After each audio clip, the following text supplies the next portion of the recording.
Як справа ваша? Я не думаў, што будзе 1500 прагляду, так скажу вам. Думаў, што будзе значна менш. І 150 падпісантаў. Ну, офігенскі ж. Ну, клас. Каментары супер. Прыйшлі мае самыя любімыя аднагрупнікі, аднакурснікі. Вось, і Антон, і Яша, і яшчэ можа кагосьці забыў, прабачце. Всім дзякуй. Вельмі прыемна было пабачыць знакомыя твары. Пры тым, што я не дасылаў людзям напрамкі неяк спасылкі. Вось, людзі знайшлі і прыйшлі, пракаментавалі. Адразу для тых, хто хоча выправляць памылкі, гэта прям рэальная просьба ад нас. Накідайце нам тайм-кодаў, мы будзем вельмі рады. Я бачу, што Эмілія ўжо записывае нешта.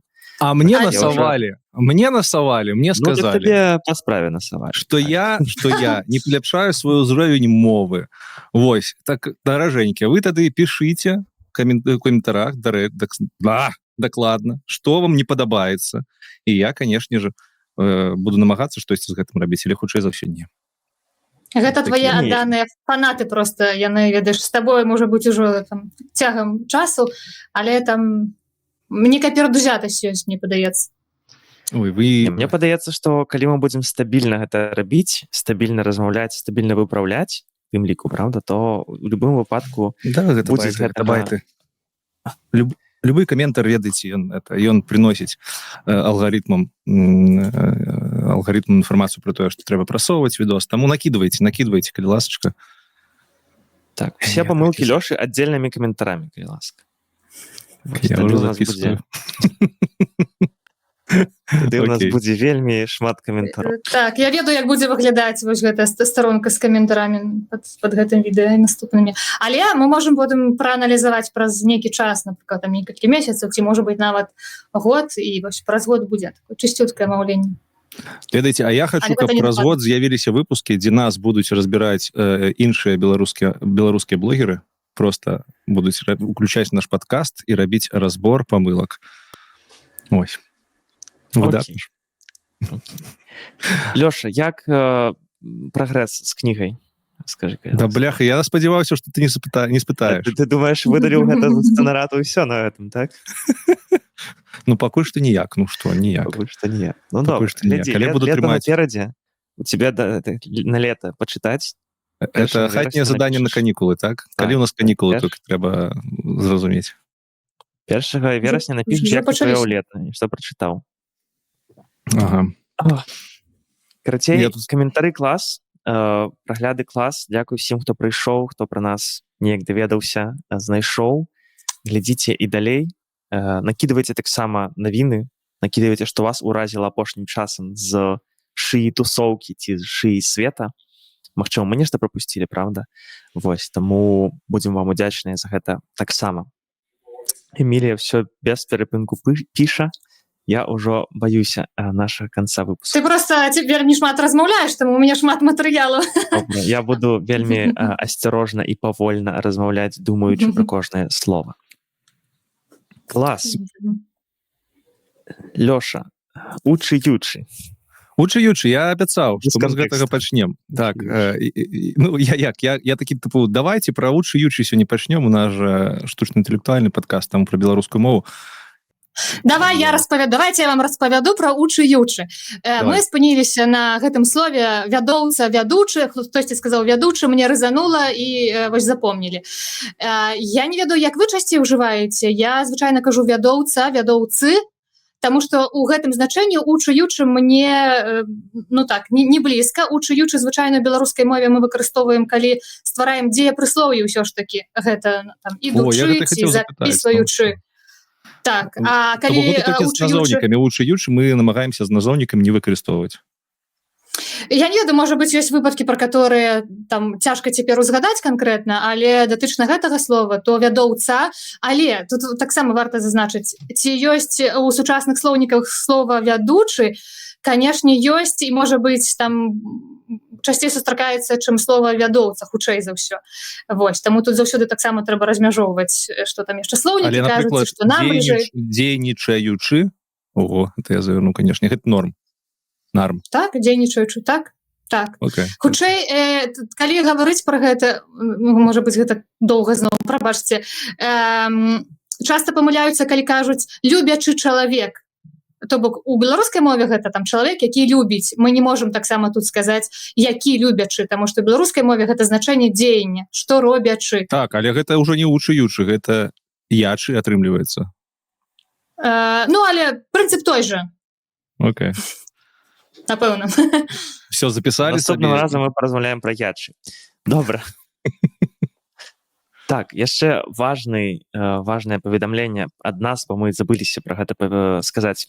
У першым выпуску, калі ласка, калі вы ў Беларусі, глядзіце на спасылкі, на якія вы націскаеце, так, націскайце з розным, Адказна. так сказаць. Так. Адказна. Так.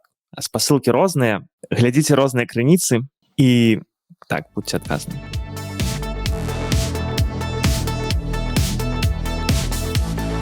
На гэтым мы пачынаем наш самы класны другі выпуск нашага падкаста пад назвай «Каласы пад сярпом шыі».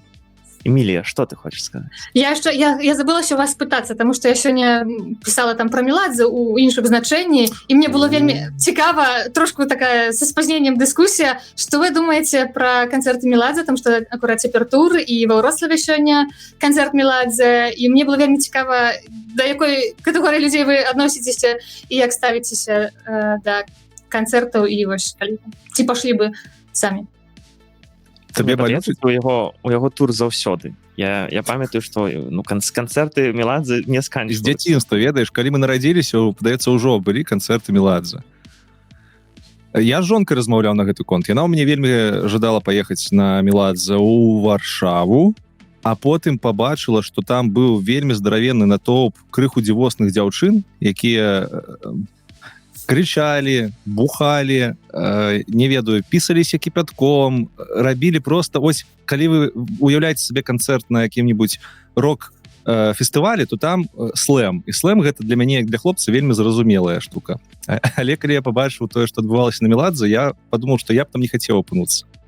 Не простое, што Меладзе там нейкі расеец, ці што ж ці яшчэ, падаецца, і пазіцыя нармальная, нармалёвая. Але вось гэта дзявочы свет. І вось мне, як хлопцу, крыху незразумела, па-першае, як можна так тусавацца пад Меладзе, а па-другое, я не магу сказаць, щоб я адчуваў да яго нейкую такую любоў, каханне да яго творчасці. Ну, Меладзе, як Пугачова, як не ведаю. Просто зайздросціш, я зразумеў. Просто ўжо стары. Гэта адзіночы нейкі фенамен. Я пытаў сваіх знаёмых, усе хацелі б папасць калісьці на канцэрт Меладзе. Як так? Карацей, Эмілія, Лёша на дзень народжання квіток на Меладзе, каб ён трошкі маладзеў, трошкі взяў вось гэтай энергіі, як ён кажа, дзявочай, маладой. Вось. Я ведаю, я не асабліва люблю канцэрты агулам, таму хожу вельмі рэдка, і на Меладзе не пайшоў бы, бо не фанацею. Але... Даўно не то бок фанацеў калісьці. Я не казаў. Але я... Не супраць, калі гэтая песня раптам мне Spotify мне прынясе калісьці, я не супраць яе паслухаць. Мне падабаецца, як ён пачынае састарвацца. Вось мне падабаецца гэта яго вайбы, гэта седая на палову барада, ўжо, напэўна, цалкам седая. Вось у яго ёсць такія вайбы мужчыны, які паважае сваю аўдыторыю ўсіх астатніх. Ну, але як спевак, спевак Меладзе. 3 ракі, памятаю слова, спяваў калісьці ў лагере. На сцэне.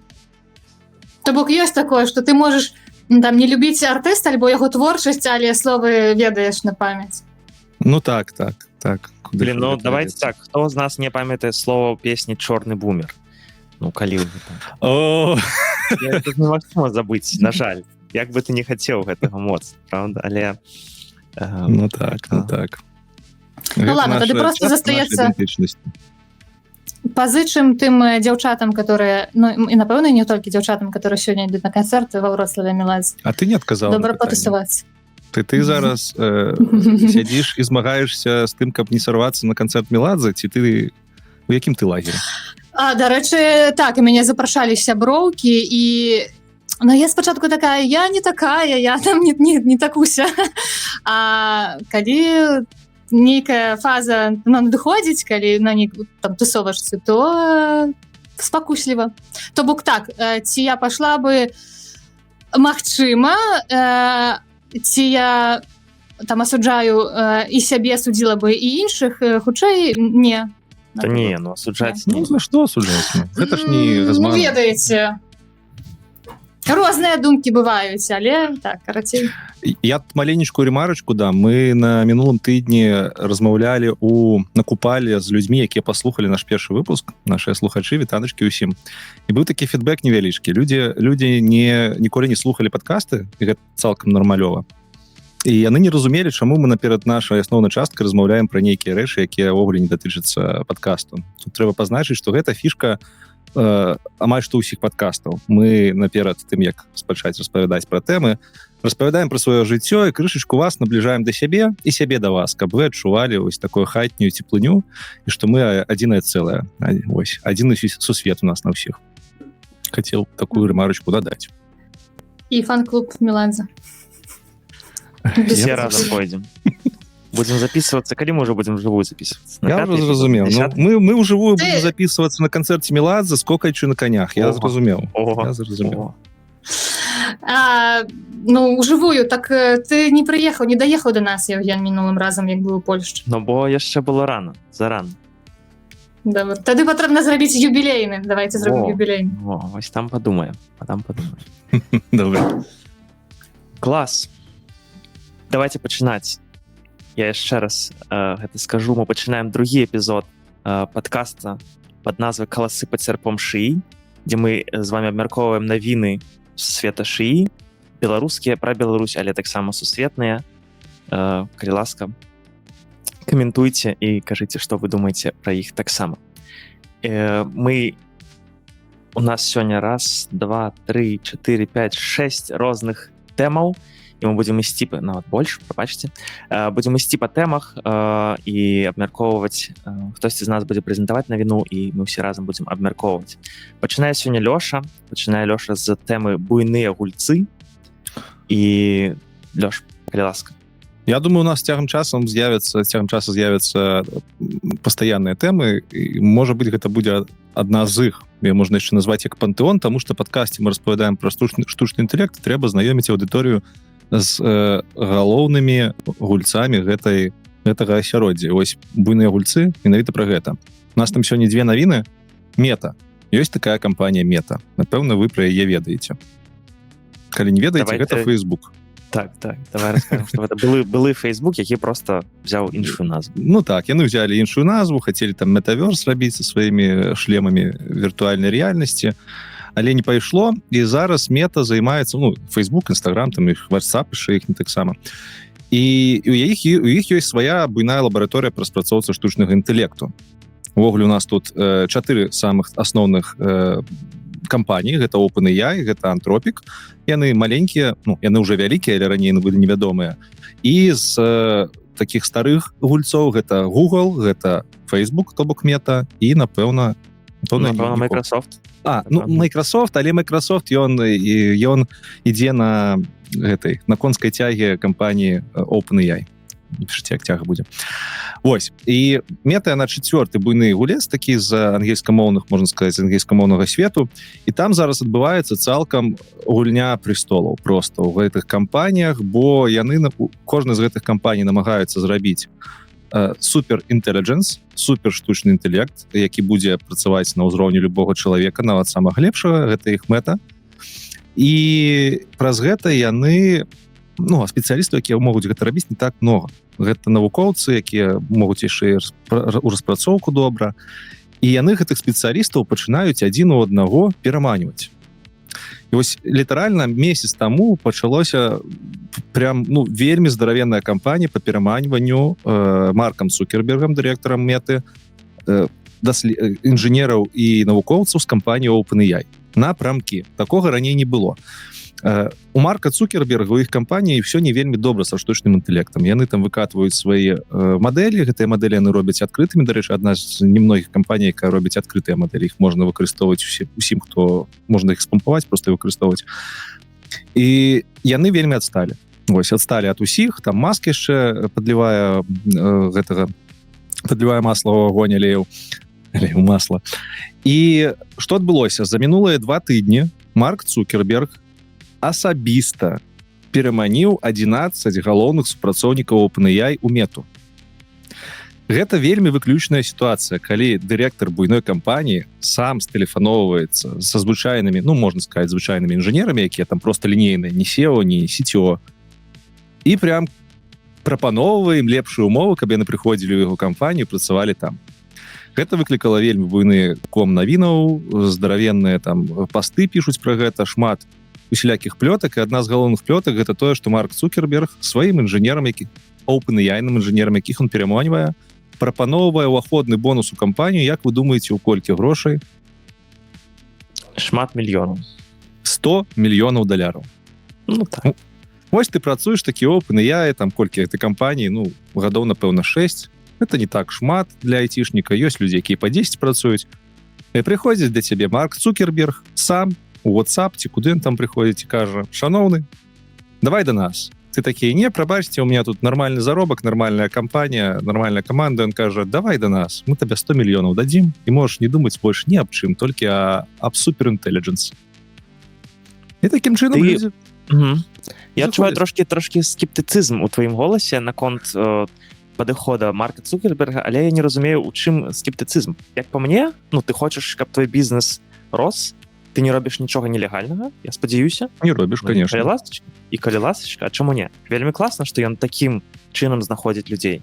Ну, тут адразу скажу, што гэтыя 100 мільёнаў гэта плётка, пакуль што ніхто не пацвердзіў, што гэтыя 100 мільёнаў даюць, але ну неяк так не прынята было ў свеце айцішным, у свеце штучнага інтэлекту ў прыватнасці, прынамсі, людзей пераманьваць толькі грашыма.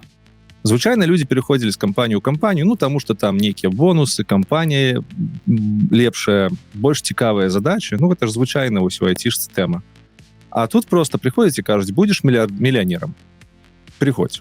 І людзі заходзяць. І я людзей разумею. Калі б да мяне прыйшоў Марк Цукерберг, я б з любой кампаніі зайшоў за такія грошы. Ну, калі б толькі у мяне не было шмат больш грошай, так, я б на іх не глядзеў. Але выпадак вельмі яскравы. І, ну, вось тыпу, гэта выглядае неэтычна. Напэўна, вось так я б мог сказаць. З аднаго боку. З аднаго боку, так. З іншага, як гендырэктар кампаніі, ён, мне падаецца, робіць вельмі добра, бо ён знаходзіць час, каб самому знайсці сабе класных супрацоўнікаў, правда, каб развіваць свой бізнес. Таму, так, можна по-рознаму ставіцца да меты, але тое, што ён не проста кажа HR-ам: пайдзі знайдзі, так, а сам нешта робіць, то гэта даволі цікава. Плюс, напэўна, тут варта для слухачоў падкрэсліць, што калі нават 100 мільёнаў гэта чуткі, калі нават гэта мільён, то гэта дастаткова грошай. І тут варта сказаць, што наколькі важная гэтая на дадзены момант галіна, наколькі важны гэтыя спецыялісты, наколькі іх мала на рынку, што Маркі Цукербергі, якія, ну, проста у іх ёсць усё ў гэтым свеце, ходзяць самі за інжынерамі і шукаюць іх, спрабуюць пераманіць, бо людзей вельмі мала, а тэхналогія развіваецца супер хутка, і трэба проста гнаць. Таму вельмі важна таксама сачыць, таму і вельмі важна рабіць такія падкасты, расказваць пра тое, што адбываецца, бо вы бачыце, што гэта вельмі сур'ёзная рэч. Ну і, канешне ж, адказ кампаніі OpenAI з'явіўся вельмі хутка. Дырэктар кампаніі OpenAI, гэта Сэм Альтман. Я спадзяюся, усе пра яго чулі, калі не, то вось пачулі. Ён публічна ў адным з інтэрв'ю апошніх сказаў, што гэта паводзіны не вельмі неэтычны назваў, ён неяк па-другому, па-іншаму назваў, ці то таксічнае, нешта такое было. І паабяцаў, што пераглядзіць усе заробкі ўсіх інжынераў, там сказаў, што будзе больш бонусаў, і падкрэсліў, што кампанія OpenAI займаецца з самага першага дня тым, што яна намагаецца вынайсці гэты агульны інтэлект. А тое, што іх там ёсць чаты GPT, нейкія яшчэ сервісы, гэта проста каб падтрымліваць грашыма кампанію. То бок у іх мэта вышэйшая. А мета, нібыта, проста намагаецца зарабіць грошай і неяк пацягнуць сябе да агульнага ўзроўню, і няма там ніякіх лабараторый выдатных. У гэтым ёсць частка праўды, скажем так. Тут, я думаю, дзве карпорацыі проста шчапіліся, хто там рэальна... Ніхто ў іх не хоча зарабляць грашэй, усіх толькі самыя высокія мэты, не, гэта я думаю, што... Але, ведаеш, OpenAI складана назваць карпорацыі.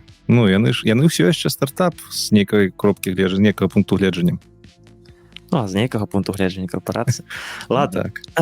Але Цікава, цікава, што ты ўжыў слова як пацук. Не ведаю, ці ты агучыў гэта цяпер, а там на пісьмовым варыянце я бачыла як пацук. Я цяпер разумею, чаму я на цябе Ну спытаў. так. Ну, я што да Цукерберга, што да Альтмана ставлюся і не добра, і не дрэнна, скажем так. І той. Хаця Цукерберг мне больш імпануе. Ён усё ж такі інжынер. Ён моцны інжынер быў у свой час і зараз намагаецца ім заставацца, а Альтман ён больш бізнесоўца. Бо так-то да OpenAI ён кіраваў Y-камбінатарам, гэта буйнейшы стартап-акселератар.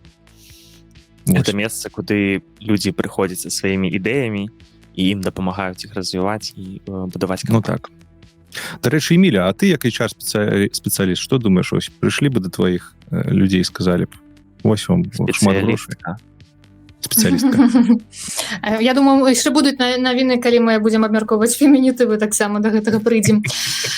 Ведаеш, я думала акурат пра тое, што ці тут мэта была там заманіць, пераманіць найлепшых, ці толькі гэта, ці яшчэ дзесьці кагосьці падразніць і нашкодзіць. Ну, напэўна, калі ў іх канкурэнцыя і гэта вядома. Вось. Складанае пытанне, гэта ж пытанне таксама пэўнай прынцыповасці, але калі размова ідзе пра 100 мільёнаў, то давайте будзем шчырымі, да, хто адмовіўся бы. Але я думаю, для, напрыклад, тых адданых, хто не пагадзіўся, хто застаўся, то гэта, канешне, гонар і павага. Але такое пытанне выбару кожнага. Клас, давайте пойдзем далей. Яшчэ адна больш тэхнічная навіна.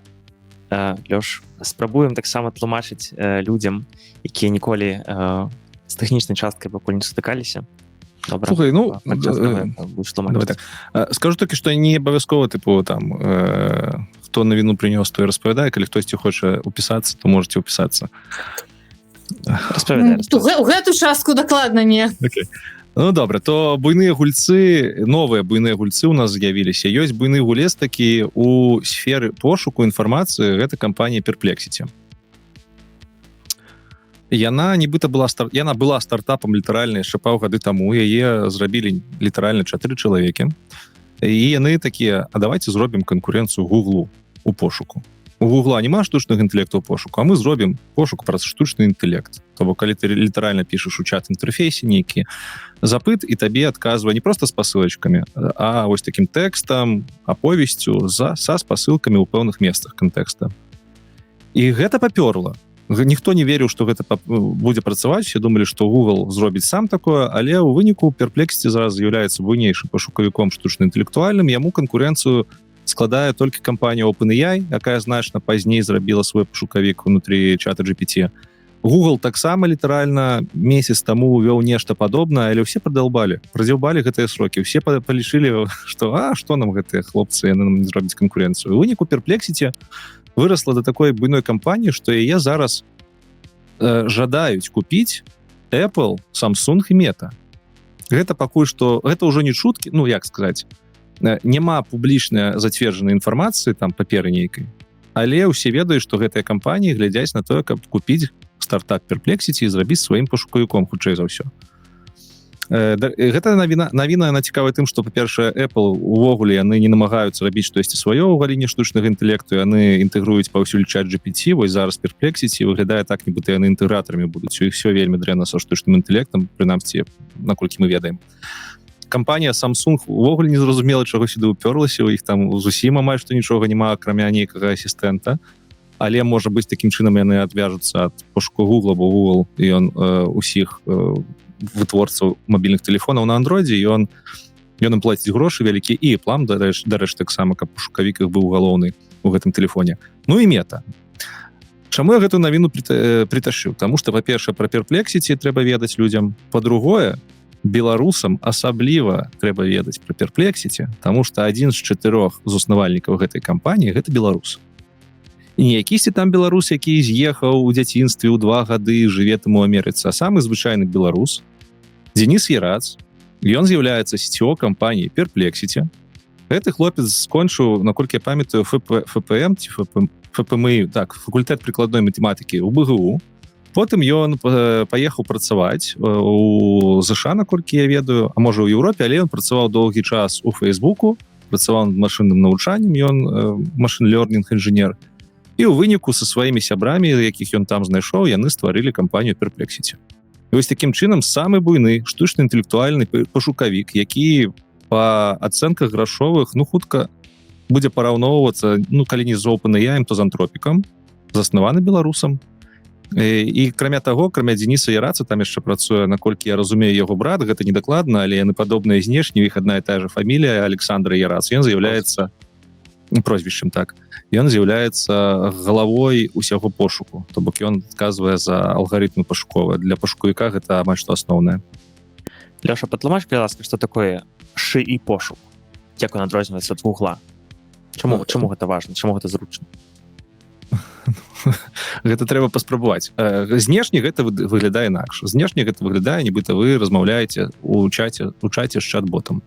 Вы пішаце адвольнымі словамі, што вам трэба даведацца, і вам выдаецца прастыня тэксту ці не прастыня, у якой распавядаецца зразумелай мовай, што гэты пашукавік знайшоў і дзе гэта паглядзець. Больш за тое, гэта першае, то бок адрозніваецца з кропкі гледжання інтэрфейсу.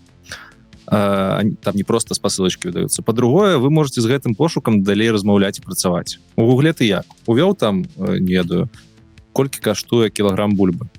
Табе выдала сайты. Тут ты увёў, колькі каштуе кілаграм бульбы. Табе піша. Вось там праз такія-то умовы ў пэўнай краіне бульба зараз каштуе столькі-то, вось тут можна паглядзець падрабязней. І ты далей можаш пісаць, типу, а колькі будзе каштаваць 10 кілаграм бульбы, калі я куплю на ІП? І табе гэты пашукавік пачне адказваць, што вось, якая у тебе ІП, якая у тебе налоговая база, і пачынае табе адказваць, там нават нешта вылічваць. То бок гэта такі чат GPT, які натрэнірованы менавіта на пошук. І гэта нашмат натуральней выглядае для звычайных карыстальнікаў, і для незвычайных карыстальнікаў. Там ёсць адзіная праблема, што штучны інтэлект, ён галюцынуе часта, ён выдумляе факты, і вось гэта асноўнае, чым займаюцца гэтыя пашуковыя сістэмы. Яны намагаюцца зрабіць так, каб іх вынікі былі не толькі прыгожымі, але і факталагічна вернымі.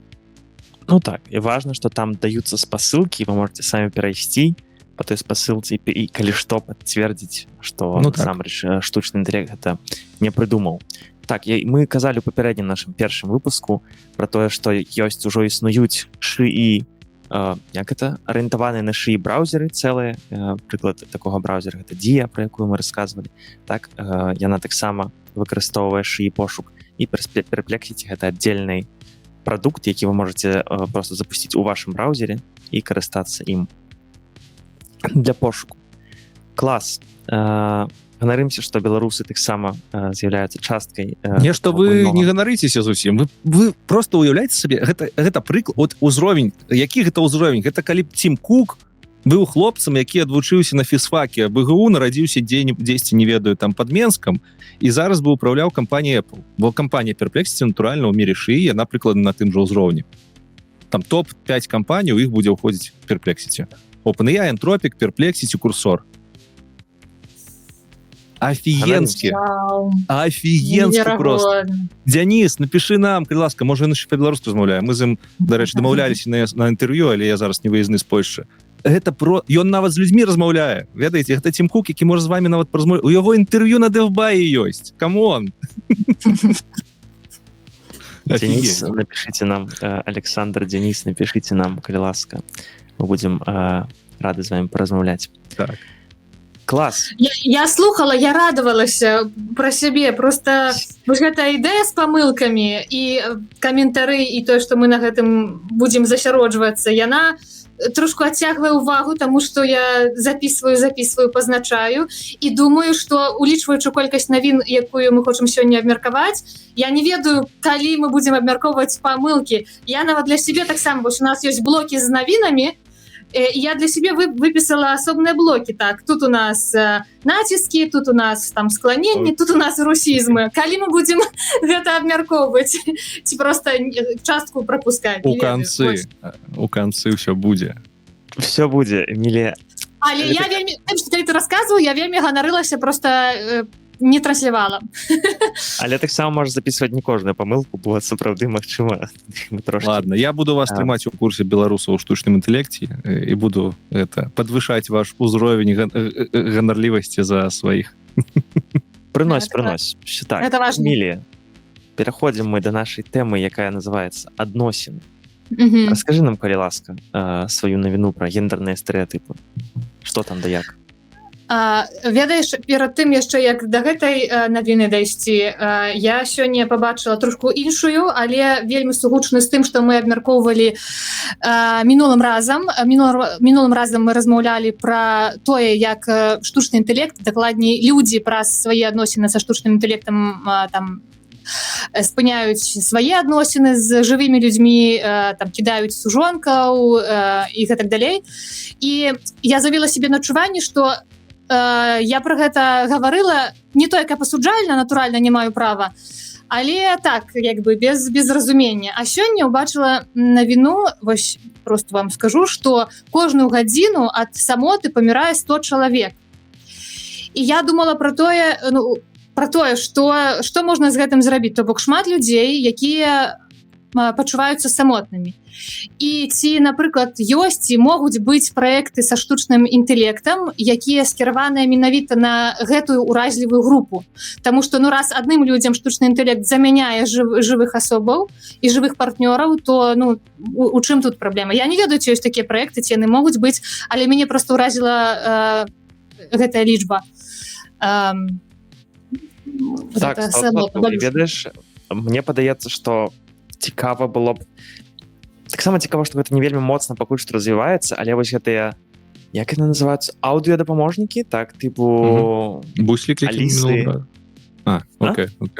Я падумаў пра бусліка. Ці не буслік мінулым разам мы вось гэтыя калонкі, якія, напрыклад, можна ставіць і з імі размаўляць, я, прынамсі, пакуль што не бачу нейкіх навін пра тое, што іх падключылі да штучнага інтэлекта і з імі можна ўжо класна паразмаўляць.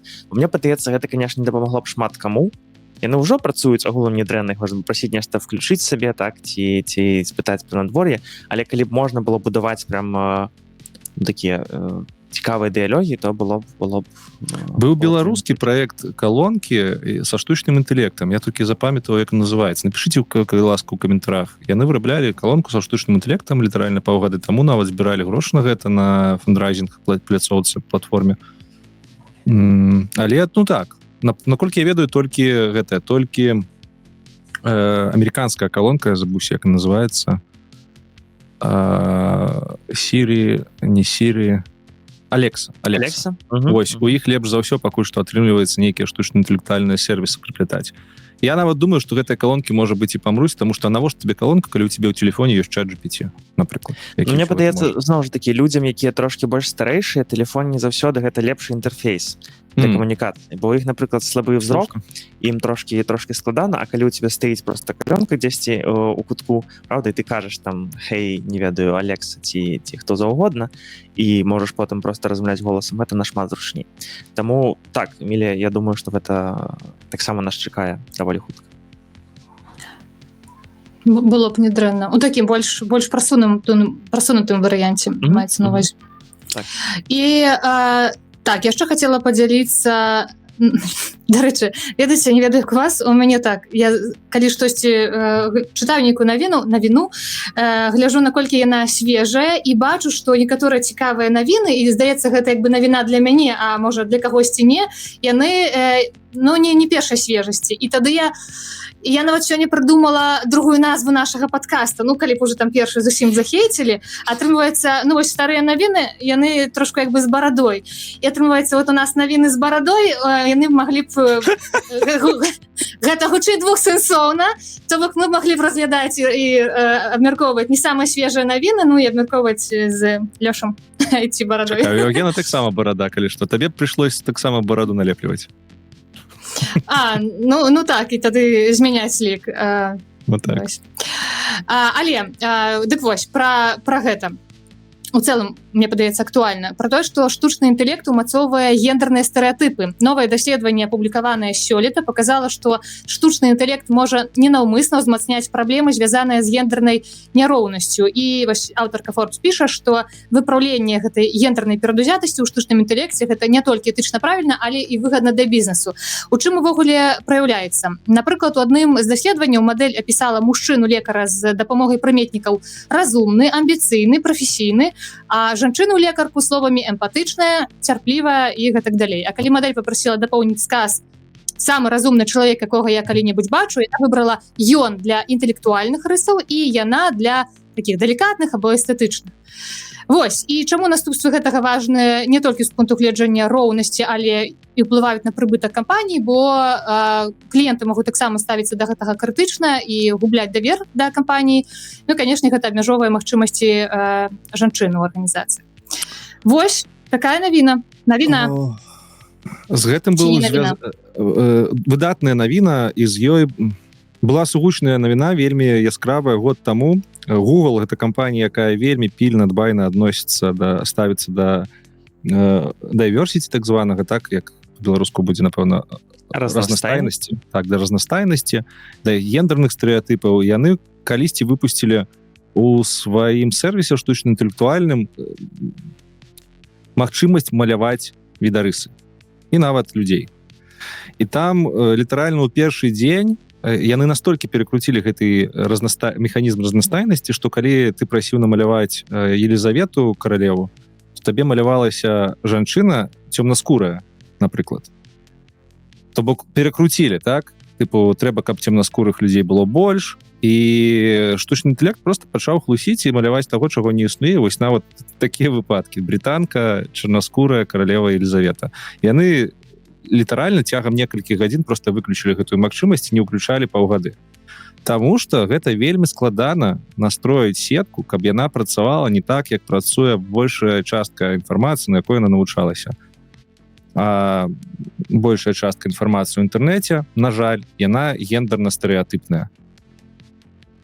Таму з гэтым пакуль што хутчэй за ўсё нічога не адбудзецца. Можа, у будучыні з'явяцца кампаніі, якія будуць мэтанакіраваны да абвучаць сеткі, каб яны адпавядалі стандартам той ці іншай суполкі. Але, як я казаў мінулы раз, гэта вельмі дорага і доўга. Гэта літаральна мільёны даляраў трэба на гэта траціць. Вось. Але мне падаецца, што некаторыя кампаніі могуць дазволіць себе патраціць мільёны даляраў. У іх ёсць трошки больш, і мы спадзяемся, што, канешне, будуць інвеставаць у тое, каб сапраўды гэты гендерны дысбаланс трошки змяняць. Ну, я хутчэй пра тое, што гэта не нейрасеткі самі па сабе так робяць, гэта такія дадзеныя і кампаніі. Они нічога самі па сабе не робяць, давайте будзем шчырымі. Пакуль што. Ну, але кампаніі ж часта эканомяць, выкарыстоўваючы, замяняючы супрацоўнікам штучным інтэлектам, і ось ёсць гэтыя сродкі на тое, каб мадэлі навучыць. Яно падаецца знешне, што гэта вельмі проста, ну там скажы ты гэта нейрасетцы, каб яна гендерна-нейтральна адказвала. Але ну праблема-то у навучальных дадзеных, і калі ты хочаш проста, каб нейрасетка крышачку інакш адказвала, табе трэба просто нейкую неуяўляльную колькасць дзеянняў зрабіць. Гэта не значыць, што табе просто дастаткова сказаць, каб яна там адказвала 50 на 50% там пра мужчын і пра жанчын ці аднолькава. Гэта не так працуе. Табе трэба пералапаціць увесь датасет, усе дадзеныя, дадзеных мільярды гігабайтаў. І гэта часам немагчыма. Змяніць паводзіны нейрасеткі па змаўчанні, гэта вельмі складана. Навукоўцы пішуць працы пра гэта. Гэта нават не простое, што ў кампаніі грошай на гэта не мае. Яны хутчэй за ўсё, канешне, грошы даюць на гэта, таму што гэта ж рэпутацыйныя пагрозы. Але проста гэта з кропкі гледжання звычайнай навукі гэта складана. Нема разумення, як гэта рабіць. Так, карацей, яшчэ перад тым, як асуджаць штучны інтэлект, гэта праблема грамадства, і трэба з грамадствам у грамадстве штосьці з гэтым рабіць. Але не зразумела, што прасцей выправіць. Клас. Дзякуй, Эмілія. Перайдзем да таксама складаныя, магчыма, тэмы, але мне падаецца, таксама варта падкрэсліць і распавесці, што адбываецца і там. Гэта тэма дарослага контенту.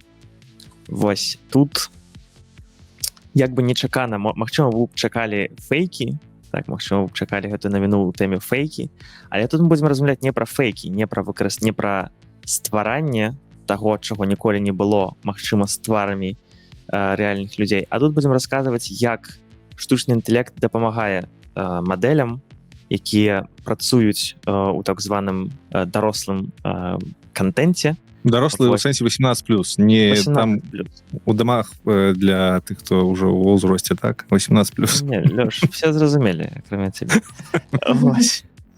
Так, у дамах нормально. Ну так. Паўсюль нормально. Вось. І, значыцца, як штучны інтэлект дапамагае людзям, якія працуюць у гэтай галіне, насамрэч быць больш крэатыўнымі і праз гэта прыцягваць больш людзей і праз гэта быць больш папулярным, зарабляць больш грошаў. Там у артыкуле, які мы таксама кладзем у каментары, ёсць прыклады, што мадэлі, напрыклад, пішуць сцэнары, прыдумляюць сабе герояў, прыдумляюць сабе фетішы і так далей. З дапамогай ChatGPT ці іншых мадэляў ёсць аддзельныя, бо з чатам GPT таксама ёсць даволі шмат абмежаванняў, і трэба быць вельмі крэатыўным, каб папрасіць ChatGPT адказаць табе нешта ў сексуальным стылі, сексуальным падтэкстам, і таму ўжо існуюць, канешне ж, камерцыйныя чат-боты, у якіх няма ніякіх абмежаванняў, дзе можна зарэгістравацца, плаціць грошы, і табе будзе адказваць на любыя магчымыя пытанні. І вось. Таксама цікавы накірунак выкарыстання, так, то бок мы все ведаем і не ведаем пакуль чаго чакаць ад таго, што з'яўляецца ўсё больш дипфейкаў, так званых, так, то бок таго, чаго рэальна не існуе, што згенеравана сеткай, у тым ліку з сексуальным падтэкстам. Але тут таксама развіваецца паралельна і галіна для рэальных людзей, рэальных мадэляў. Слухай, табе адразу пытанне такое, ну, напэўна, мы не будзем спрачацца, там не будзем нікога асуджаць, для нас гэта траіх цалкам ок, такое існуе, ёсць дарослы контент, якімі людзі займаюцца. Чаму ты сказал асуджаць, а не там падтрымліваць? Ну, таму што ў краінах, з якіх нас слухаюць, напрыклад, там у Беларусі, гэта асуджаецца на ўзроўні дзяржаўным, напрыклад. Я пра тое, што як штучны інтэлект у выніку дапамагае гэтым мадэлям. Ён просто дапамагае большай колькасці людзей адказваць, умоўна кажучы, працаваць большай колькасці людзей, больш грошай зарабляць, ці можа якую бяспеку павялічвае, там не ведаю. На жаль, пра бяспеку прыкладаў у артыкуле не было. Было пра тое, што раней табе, каб працаваць, патрэбна была цэлая студыя, так, то бок былі прадзюсары, былі, не ведаю, хто там яшчэ, так, то бок хтосьці пісаў сцэнар, потым хтосьці ставіў гэта ўсё, а зараз ты выкарыстоўваеш штучны інтэлект, каб зрабіць амаль усё. Ну, гэта хутчэй таксама пра меншую залежнасць і большую самастойнасць. Так. І ўсё ж пра асуджэнне хацела вярнуцца. Напрыклад, возьмем OnlyFans. Добра, тое, што там на дзяржаўным узроўні гэта адно, але калі казаць проста пра нас і пра там нашых сяброў, знаёмых, ты таксама адчуваеце, што гэта больш асуджаецца ці стаўленне роўнае? Ну, я б як сказаць, напэўна, мне было крыху незручна размаўляць з людзьмі, са знаёмымі, калі б я ведаў, як яны сябе паводзяць у прыватнай абстаноўцы у краваці. І, напэўна, ну, гэта для мяне гэта дзіўнавата. Я ўсё ж такі падтрымліваю стасункі класічныя, хлопец-дзяўчына, манагамная, гэта не манагамная, прабачце, пара з двух чалавек, і прычым я сказаў хлопец-дзяўчына не абавязкова, тут у мяне нармальна, але пара з двух чалавек. Вось для мяне ў маім свеце палігамныя адносіны гэта нешта дзіўнае, і я гэта не практыкую. Ось. Але асуджаць не магу. Так? Тут ёсць... Але калі, напрыклад, мы пра OnlyFans, гэта ж не пра... З OnlyFans увогуле дзіўная гісторыя. Все чамусьці OnlyFans лічаць як пляцоўку для адалт-контенту, дарослага контенту, але, ну, калі што, OnlyFans адкрываўся як пляцоўка для фанатаў. Я ведаю, там ёсць блогеры, якія фігуркі размалёўваюць вархаммерскія, напрыклад. Таму там так, ну, там просто так атрымалася. Ну, але, ну, робіць на OnlyFans, окей. Ну, калі людям нравится, рабіце. Калі... Але мне будзе непрыемна, калі я на OnlyFans побачу сваіх знаёмых. Вось будзе нешта такое дзіўнае. Чому непрыемна? Ну, я б не хацеў бачыць асабістае жыццё сваіх сяброў. Ну, для мяне гэта неяк too much, забагата. Але гэта не асабістае, гэта не асабістае жыццё, гэта прафесійная ну так, дзейнасць. гэта ўжо не асабістае жыццё, ну так. Часта гэта пра... Ты ж вось падкасты записываешь, люди глядят на тебя. Ладно, вы мяне зараз у яму гоніце. Давайте я так скажу, гэта пра асабістыя межы. Окей. Можна з іншага боку разглядаць гэта пытанне. Напрыклад, калі я кажу, што я прытрымліваюся манагамных адносінаў у сваім асабістым манагамных, полігамных, так? Калі хлопец дзяўчына, я зараз заблытаюся. Не, манагамных. Манагамных, так. То гэта значыцца, што калі сярод маіх знаёмых ёсць полігамныя людзі ці там іншыя, яны павінны, ну, яны хутчэй за ўсё будуць ведаць пра мае гэтыя межы, яны не будуць там, не ведаю, хлопцы не будуць падкатваць да мяне, таму што яны будуць ведаць, што проста мне гэта хутчэй за ўсё не будзе прыемна. Гэта пра мае межы. Я гэтыя межы звычайна акрэсліваю, і вось неяк так. Таму калі мои сябры там мне кажуць, ну вось мы займаемся на OnlyFans, я такі, ну окей, круто, скажыце нікнейм, каб я часам не патрапіў, бо не хочу. Это не так подсокали. Ладно. Я толькі дадам пра вось гэтую тэрміналогію манагамныя, полігамныя.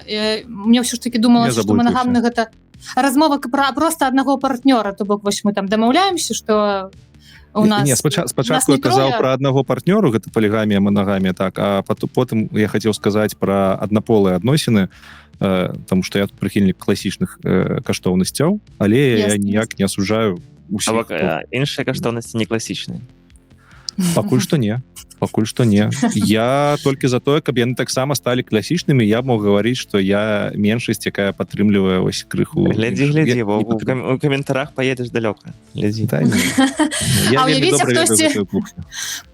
Уявіце, хтосьці робіць фігуркі там, ну, і на OnlyFans іх там паказваеце, не ведаю, напэўна, толькі паказваць... На камеру малююць. Ці можна іх прадаваць на OnlyFans? Ну, не ведаю, як працуе гэта платформа, але вось, і як яму крыўдна, калі ён кажа, я працую на OnlyFans, усе такі, ну, ясна, чым ты займаешься, а ён просто фігуркі размалёўвае. Ну, людзі, якія там фігуркі размалёўваюць, пра гэта не думаюць. Я нават калісьці хацеў блог на OnlyFans завесці, але для маёй жонкі гэта крышачку тумач. Яна яшчэ больш класічных каштоўнасцяў, чым я. Блин, ну, класічных назваць, просто іншых. Уяўляеш загалоўкі дзе-небудзь там у нашай ніве, што IT-барада завёў старонку на OnlyFans? Нормально, чаму? Он на нейкім хабе часто такое здараецца, там заводзіць сялякія аккаунты, дзяўчыны, хлопцы, якія праграмуюць у трусах, і нормально. Камусьці падабаецца. Але зразумела, што мэтавая аўдыторыя там не за праграмаваннем прыходзіць. Я на правах не ведаю каго ўжо пераключу нас на наступную тэму. А пра Меладзе ты нас не спыняў. Не, Меладзе заўсёды. Адукацыя і праца. Давайте паразмаўляем трошкі пра гэта. Хто нам хоча распавесці пра Duolingo?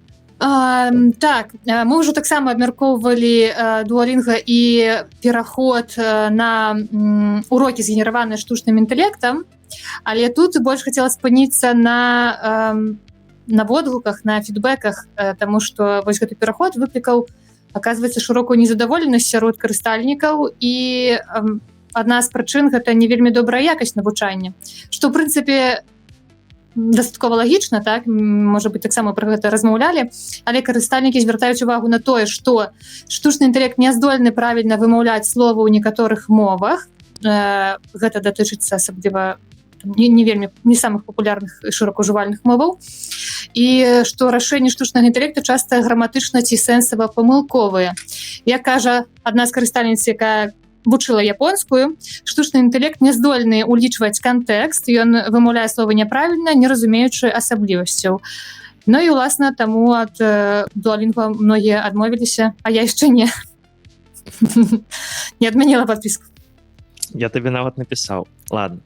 Дзякуй. Ну, цікава. Насамрэч, цікава, ці гэта магчыма будзе палепшыць калісьці, так, ці з развіццём штучнага інтэлекта таксама якасць будзе расці, і яны насамрэч забілі все правільна, адкрыўшы больш моваў, то бок таксама прыцягнуўшы больш людзей, і просто зараз пачакаюць, як гэты штучны інтэлект будзе працаваць лепш і агулам выйграюць, ці все ж таки мы трошкі застрянем у гэтым моманце, і магчыма тыя людзі таксама расчаруюцца і сыйдуць, а калі людзі расчароўваюцца, сыходзяць, потым прывесці іх назад будзе даволі складана.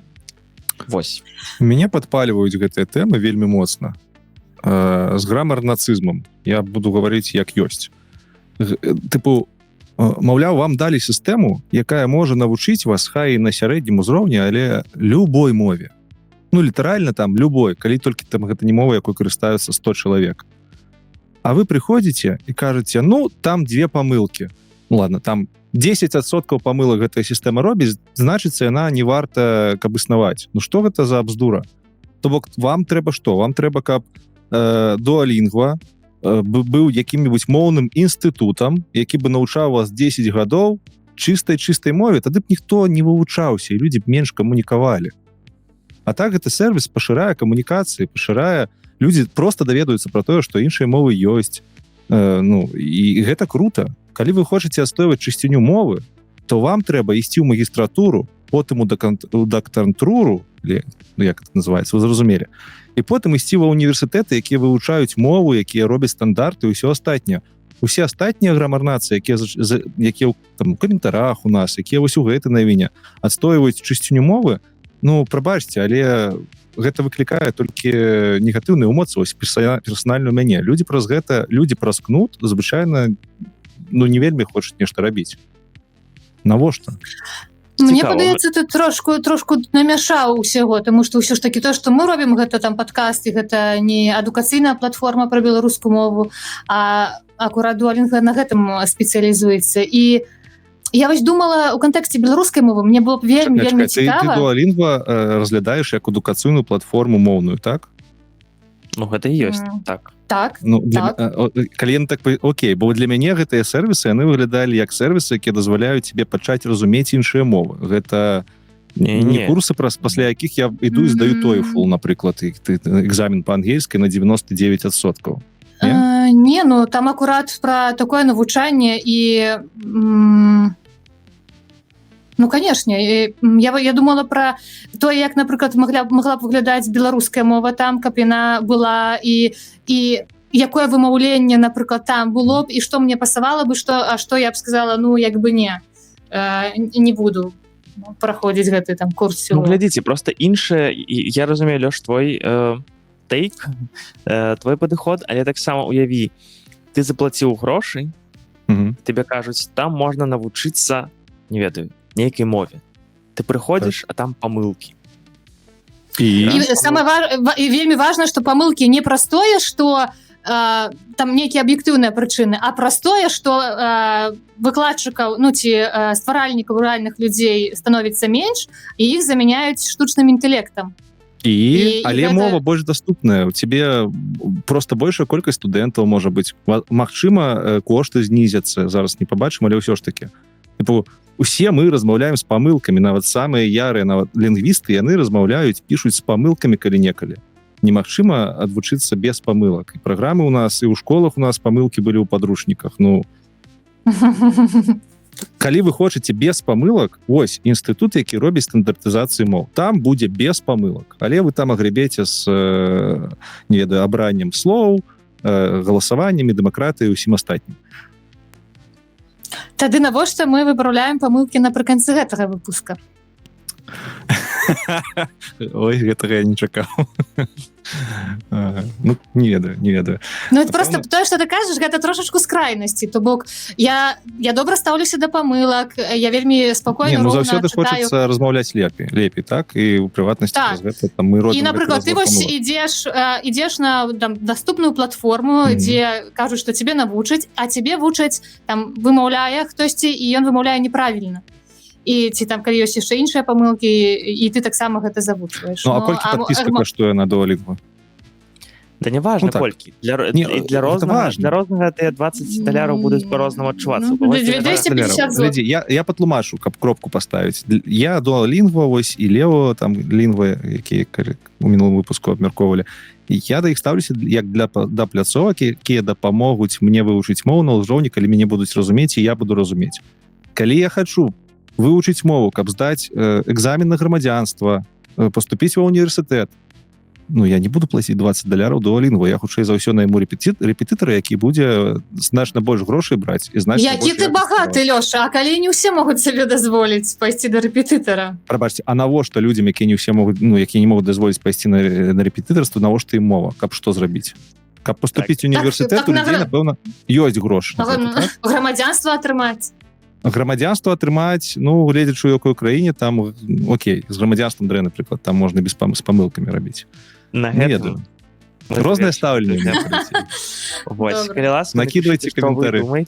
Так, вельмі цікава, што напішыце. Накидайце в Лёшу каментараў і раскажыце нам, што вы думаеце на гэты конт. Ці варта грэбаваць якасцю дзеля колькасці? Бо так адбылося, так? То Duolingo нават прапануе нашмат больш моваў, но з меншай якасцю. Сапраўды, магчыма, трошкі знізіцца кошт, паглядзім. Дайце нам знаць, бо я таксама не ведаю, які пытанне, што лепей, шмат моваў з горшай якасцю ці пэўная колькасць моваў, але з больш высокай якасцю, так? Так. Супер. Ну, не зусім. Ну, ладно. Так. Дзякуй, Эмілія. Паехалі далей. Паехалі далей. Далей дзве навіны ад мяне, насамрэч, вельмі падобныя, і мы не пойдзем прям супер глыбока ў самі навіны, бо насамрэч тут варта зачапіцца толькі за загаловы. Першы. Залежнасць ад шыі ў навучанні выклікае гніенне мозгу. Другі. ChatGPT стварае когнітивний доўг. Мозг губляе здольнасць самастойна думаць. Не пойдзем. Значит, што ў навіна? Навіна, што ёсць даследаванні, якія паказваюць, што людзі, у якіх ствараецца залежнасць ад штучнага інтэлекта, сапраўды менш думаюць, мозг менш актыўны, і гэта дрэнна для чалавека. Мне тут больш цікава, што думаеце вы, чым тое, што напісана ў даследаваннях, бо іх яшчэ будзе сотня, і я часткова згодны, часткова не. Якія у вас на гэта меркаванні? Мне цікава, што думае Лёша, просто таму што ён вельмі шмат працуе са штучным інтэлектам. А я зразумеў, я сёння Сергей. Вызывайце мяне Сергеем. І сліна тут у тебя павінна цекчы. Так. Сергей не масліны. Карацей. Лор пайшоў. Когнітыўны доўг праз звычку да штучнага інтэлекту. Я як чалавек, у якога ёсць недыагнаставаная дыслексія, мне вельмі складана даюцца мовы, усе, і расійская, беларуская, ангельская, польская. Я вельмі доўга чытаю. Я магу сказаць, што без сістэм, якія пашыраюць мои когнітыўныя магчымасці, я жыць не магу працаваць. У мяне ёсць здаравенны, напрыклад, Obsidian, гэта здаравенная база дадзеных тэкставая, дзе я захоўваю ўсе рэчы, якія мне трэба памятаць. Калі я штосьці забываюся, я туды павяртаюся. Гэта пра што? Гэта пра тое, што ёсць шэраг навукоўцаў, якія разглядаюць інтэлект не проста як нейкую нашу рысу асабіста як чалавека, а як рысу нас і нашага асяроддзя, пашыраны інтэлект. У яго ўваходзіць не толькі наш мозг, когнітыўныя функцыі, але і ўсё, што вакол нас ёсць. Нашыя запісы, дзённікі, нашыя, не ведаю, там нататкі, наш тэлефон мабільны. Гэта ўсё пашыраны інтэлект. І у гэтым сусвеце штучны інтэлект — гэта твоё натуральнае пашырэнне. Табе толькі трэба ведаць, як ім карыстацца, ну і навучыцца карыстацца так, каб ты ім кіраваў, а не ён табою. Ось у гэтым свеце я жыву, у такім свеце. Для мяне штучны інтэлект, ён мяне паляпшае, ён мяне агументуе, калі на ангельскай казаць. І так, я ад яго вельмі залежу, калі яго мне адбяруць, я буду значна менш прадуктыўны, але гэта лічы, што адрэзалі кусок майго інтэлекту, кавалак. І я да гэтага толькі так стаўлюся. Я б не мог жыць без твоих нататак. Нормально. Нататкі, зразумела. Ці ты лічыш, і ці ты заўважаеш за сабой, што калі табе трэба пра нешта самому падумаць, патраціць на нешта час, ты хутчэй пойдзеш у ChatGPT куды заўгодна і спытаеш там, чым сам падумаеш, трошкі правядзеш часу. Конечно. Магчыма, так сама аналізуеш інфармацыю. Як вы думаеце, я да інтэрв'ю рыхтуюся? Так, і рыхтуюся. Гэта адно, але ці ты заўважаеш залежнасць ад гэтага, ці ты заўважаеш, што ўсе Як мозг твой гніе. так Не, ну, першы, мозг дакладна, там, заўважаеш, як хотя я не мозг. проверяўся. Я не адчуваю дрэнных эмоцый, скажем так, я не адчуваю гэтага пагрызаў сумлення, як сказаць правільна, не ведаю. Ну, карацей, вы зразумелі. Загрызотаў, так. Але я ведаю, што вынік павінен быць якасны. І вось тут ты знаходзіш баланс. Калі табе трэба там, не ведаю, зрабіць суразмову на маім прыкладзе з чалавекам, які там такога ты чакаў гадамі, які вельмі важны, і у цябе ёсць час, то я, канешне, буду сам хутчэй за ўсё да гэтага размове рыхтавацца. Калі гэта суразмова, якое павінна быць там хутка, знянацку адбылося, і табе трэба проста зрабіць інтэрв'ю на сярэднім узроўні якасці, а такое здараецца, то так, я пайду ў чат GPT, закіну там некалькі спасылак і папрашу зрабіць мне сцэнар. Далей уже з гэтым сцэнаром буду працаваць. Гэта пытанне часу, якасці выніку, ну і, канешне, твоей ляноты.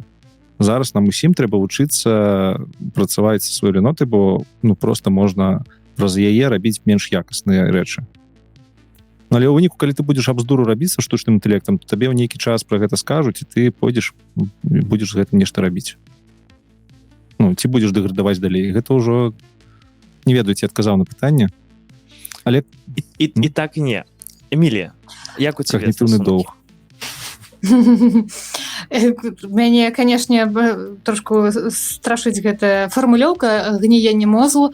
Адзінае, што я дакладна заўважаю, але гэта не тое, што праз выкарыстанне штучнага інтэлекту, але у цэлым ад доўга карыстаешся тэлефонам і ўсімі такімі ресурсамі, платформамі, то губляецца канцэнтрацыя. Я гэта вельмі выразна адчуваю, і гэта мне не вельмі падабаецца. То бок, як быццам бы часамі патрэбна ўвогуле ад усяго адмовіцца на, не ведаю, наколькі гэта ўвогуле магчыма у сучасным свеце і пры той працы, якой мы займаемся. Вось. Таму так, але каб прама гніенне мозгу. Трэба ўвогуле даследаванне чытаць. Глядзіце, пытанне наступнае. Мы з вами ўжо так ці сяк дарослыя людзі, мы ўжо сфарміраваліся, выраслі, навучыліся вучыцца у тым ліку, так? А калі вось першая навіна, яна кажа, залежнасць ад шыі ў навучанні выклікае гніенне мозгу. Эмілія, вось калі взяць, напрыклад, твою дачку, ці ты лічыш, што штучны інтэлект дапаможа ёй навучанні, ці што ён наадварот, вось гэтая лянота, так, вось это нежаданне самому разабрацца, сесці ў чымсьці, бо заўсёды ёсць пад рукой штосьці, што вельмі добра патлумачыць, ці яно наадварот будзе замінаць в навучанні. Я тут, ведаеш, першы пра што падумала, гэта пра боціка. Абмяркую гэта з боцікам. Але ў цэлым, калі ты гаворыш пра маю ляноту, то, канешне, я буду выкарыстоўваць тыя сродкі, которые ёсць як добрыя інструменты для навучання. Таму што, я, на жаль, мне трэба пазмагацца з лянотай. Гэта ж пытанне адукаванасці бацькоў і дзяцей. Калі ты просто дзіцё дасі доступ да чату GPT і скажаш, рабі што хочаш, хутчэй за ўсё ён будзе рабіць што хоча і не самым лепшым чынам. А калі ты растлумачыш, што вось тут ты можаш даведацца ўсё, гэта нібыта твой праднастаўнік, да якога ты можаш звярнуцца да таго, як пайсці да настаўніка. А можа нават ты як бацька яшчэ і наладзіш гэты чат, то бок не просто чат GPT даш, а нейкую прадналажаную сістэму можна быць. Я просто бацька, я себе з бацькам асацыюю, так, ці як маці. Ён ужо шукае. То бок, трэба разумець, як гэтая сістэма працуе, і навучаць з імі працаваць дзяцей. Когнітыўны доўг, окей, што, зараз мы не ведаем, як... Вы ведаеце, як працаваць з лагарыфмічнымі лінейкамі? Я вось не ведаю. А нашыя бацькі ўсе з імі працавалі. І хтосьці з іх нават скажа, не ведаеш, так хто ты такі, у цябе мозг увогуле не працуе. А навошта нам гэта зараз? Можа, мы туды ім... Вось пытанне пра бацькоўства. Ты сказаў, што адна справа даць і карыстайся хочаш, другая справа як бы патлумачыць і даць. Але, вядома, гэта так не працуе, што ты вось патлумачу і абавязкова цябе дзіця паслухае. А з якога ўзросту ты дазволіў дзецям карыстацца? Это складана пытанне, у меня ж дзяцей няма, таму я тут не хочу залазіць на гэтую тэму, бо все, што я параю, хутчэй за ўсё зменіцца, калі у меня з'явяцца дзеці. ад 18. Але я ведаю прыклады, як людзі ось у данскую лекцыю рабіў, там быў бацька, які дачцы наладзіў чат GPT такім чынам, што яна вывучае праз яго ангельскую. Ён зрабіў асобны чат, у якім там зрабіў промпт, і праз гэты промпт штучны інтэлект не проста ёй адказвае адразу, а выдае спіс памылак, нават і робіць аўдыт па памылках. То бок ён прарабіў працу і зрабіў з чату GPT выдатную сістэму, каб дачка навучалася ангельскай мове. Дачцы, колькі я ведаю, там 12 гадоў. Клас, вельмі добра. Карацей, калі ласка, карыстайцеся з розумам, які пакуль яшчэ не згніў. Далей ідем. Наступная навіна таксама мне вельмі падабаецца, больш нават назва навіны, чым тое, што ўнутры. Чат GPT знішчыў больш за палову вакансій для джуноў у брытанскім IT.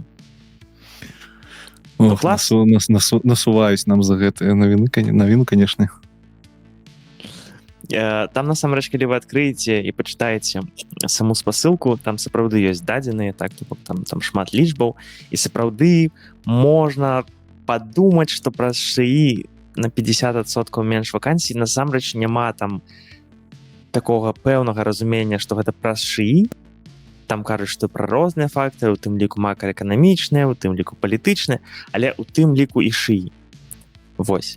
Таму, цікава. Цікава будзе сачыць, мне вельмі цікава будзе сачыць, што будзе адбывацца з агулам з айтішкай, у тым ліку з вакансіямі для джуноў. Джуны гэта для тых, хто не ведае, гэта малодшы распрацоўшчык, так, то бок гэта чалавек, спецыяліст, ну. малодшы спецыяліст, які без досведу прыходзіць працаваць у IT-кампанію і спачатку займаецца тым, што насамрэч навучаецца яшчэ нават па універсітэце, яшчэ навучаецца працаваць з прадуктам ужо рэальным.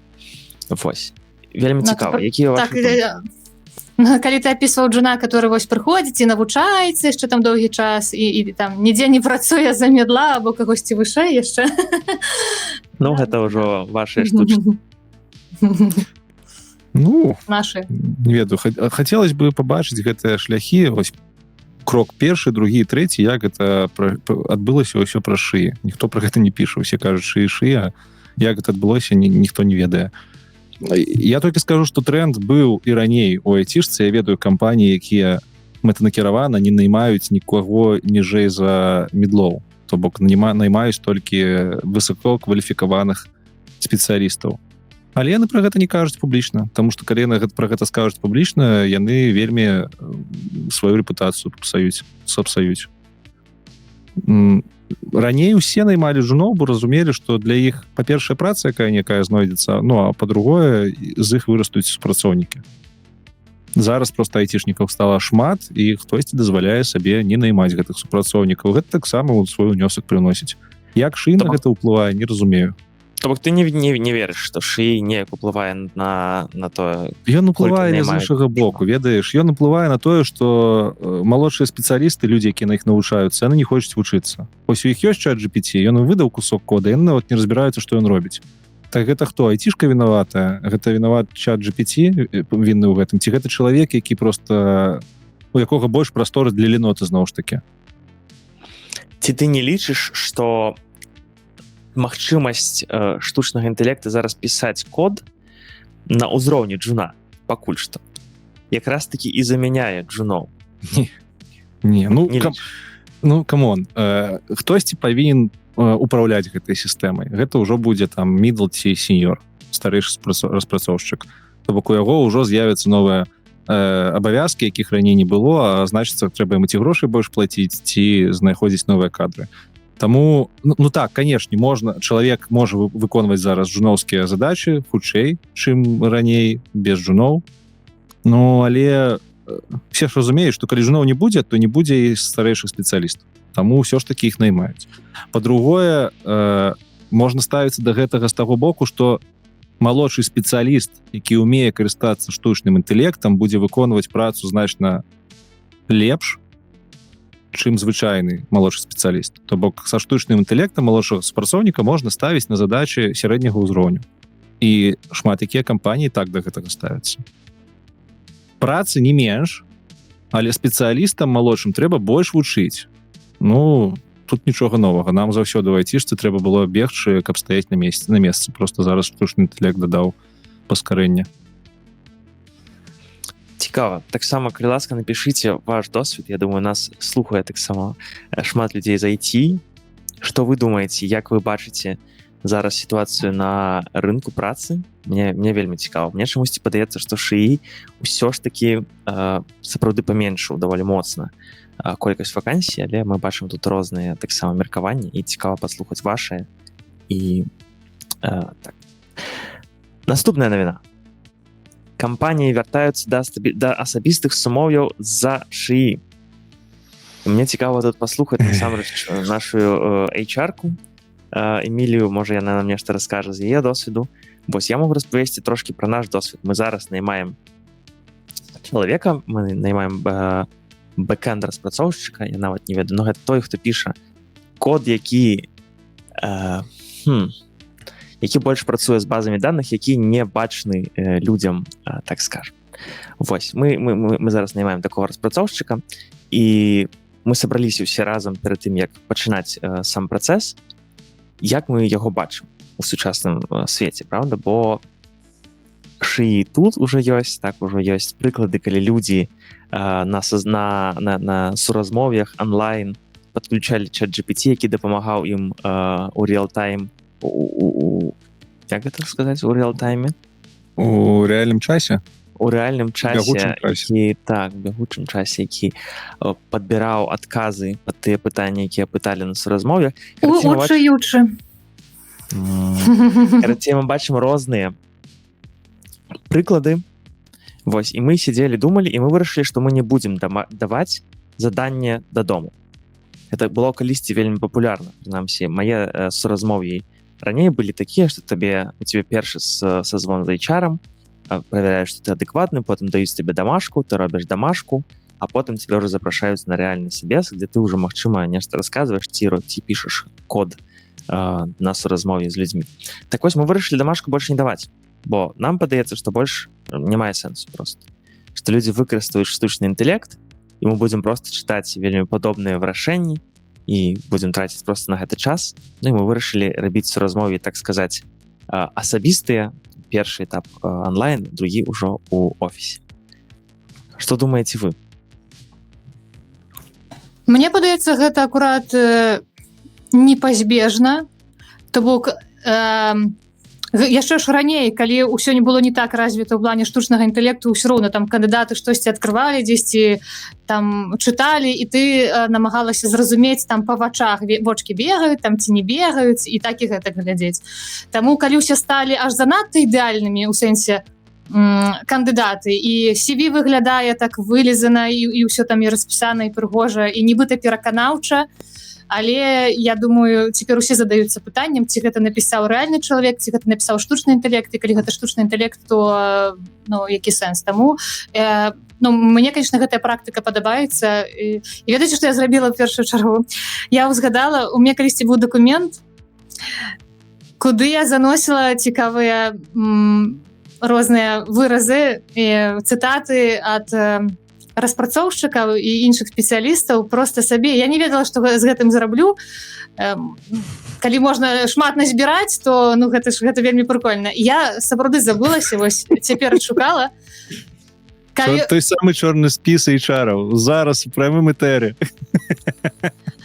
Ну, вось я паглядзела, што можна. Калісьці моя улюбёная цытата была пра Маджэнту, пра тое, што працаваць на першым Маджэнце, гэта як калупаць трупік. Не ведаю, чаму мне так падабалася гэта. Альбо тут вельмі ёсць нават з мацюкамі. Карацей, шмат усяго, я не ведаю, што вам спадабаецца. Я магу вам прачытаць, Лёша, калі што парэжаш проста. Так, конечно. Ну, серьезно. Потому что шмат усяго я не паспела выбраць, не ведала, што... Карацей, хтосьці сказаў, навошта штосьці рабіць, калі за цябе гэта зробіць іншае. Ну, вось, на размове. А затое шчыра, ведаеце, у параўнанні, калі ўсё там штучны інтэлект настолькі робіць ідэальным, то такое чапляе, прынамсі. Пачынаеш цаніць так, такія чалавечыя нейкія адказы. То бок, ты, Эмілія, згодная, што мы все перайдзем зноў да асабістых размоў, ці трэба будзе прыйсці ў офіс, паглядзець адзін аднаму ў вочкі, правильно? Не, я згодная хутчэй не тое што ўсе там абавязкова да гэтага прыйдуць. Я думаю, што просто некаторыя кампаніі будуць да гэтага вяртацца ці неяк там камбінаваць, таму што штучны інтэлект так ці інакш дапамагае дзесьці штосьці аптымізаваць ці у чымсьці сапраўды дапамагае. Але гэта добрая практыка і просто можа быць хтосьці будзе да яе вяртацца, але дакладна не ўсе. Клас. Не захацелі вы цытаты слухаць, ну ладно. Апошняя навіна у... Але, Лёша, што пра гэта казаў? Мне проста вельмі цікава. Ну, калі хочаце. Ну, цікава. Не, ну, праблема гэтая заўсёды існавала. Ось у мяне ў маім досведзе лепшае суразмове было, калі я быў на стороне таго, хто шукаў працу. У мяне 4 гадзіны, мне просто далі камп'ютар, далі 4 гадзіны і сказалі, карыстайся чым хочаш, хоць інтэрнетам, хоць кніжкамі, зрабі нам вось пэўны сервіс. І ўсё, далі 2 гадзіны, наколькі я памятаю, на выкананне, я сядзеў, сам рабіў, ніхто за мной не назіраў, а потым яшчэ 2 гадзіны я сядзеў і тлумачыў чалавеку, як гэта працуе. Гэта было лепшае, што можна было прыдумаць на той час, таму што ніякіх дахатніх заданняў, ніякай гэтай, прабачце, метусні з пытаннямі тэарэтычнымі. Мы просто сели, паразмаўлялі і зразумелі, падыходзіць у адзін да другога ці не. Але гэта, канешне, дорага для кампаніі, які наймаюць. 4 гадзіны старэйшага распрацоўшчыка змарнаваць на чалавека, які нічога не ведае, гэта дорага. Таму... Ты цяпер карыстаўся б такім падыходам. Ось уяві себе, напрыклад, на маім месцы мы шукаем чалавека, тебе было б окей, што чалавек прыйшоў бы, адкрыў бы нейкую праграму з штучным інтэлектам, якая зараз дапамагае пісаць код, так. І все было б окей. Если б ён мне растлумачыў, што гэты код робіць, як ён працуе, цалкам окей. Я зараз працую з 3 мовамі праграмавання, пішу немаленькія сервісы на іх для сваіх асабістых рэчаў. Я не ведаю гэтых моў праграмавання. Я не адкажу ні на адно тэарэтычнае пытанне, я нават не ўзгадаю, як напісаць там звычайныя функцыі ў гэтых мовах. Але я вельмі добра разумею, таму што база ёсць. То бок трэба праверяць базы, ну і, канешне, рэпутацыя павінна пачаць працаваць. Патэлефанаваць у кампанію, спытаць, як гэты там чалавек выконваў сваю працу. Гэта павінна працаваць напэўна. Ну, гэта складанае пытанне. Зараз гэтая барацьба чытараў з штучна-інтэлектуальнымі прыладамі, які выкарыстоўваюць HR ў сваёй працы, не толькі HR. Там і з того боку ёсць лайно, скажем так. Напрыклад, самая справа... Таксама не заўсёды атрымаецца. Ну так, не заўсёды атрымаецца. А калі не заўсёды гэта дазволена. Чаму не дазволена? Ну, то бок у некаторых кампаніях такая практыка, яны не могуць табе. Ну, лёгка казаць, калі ты сеньор.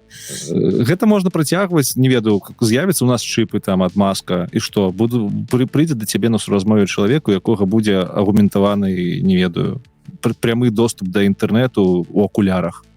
І што, вы будете прасіць здымаць акуляры, пакідаць тэлефоны, і, я не ведаю, адключаць імпланты. Што рабіць? Тэхналогіі будуць рухацца наперад, і будуць заўсёды чытары.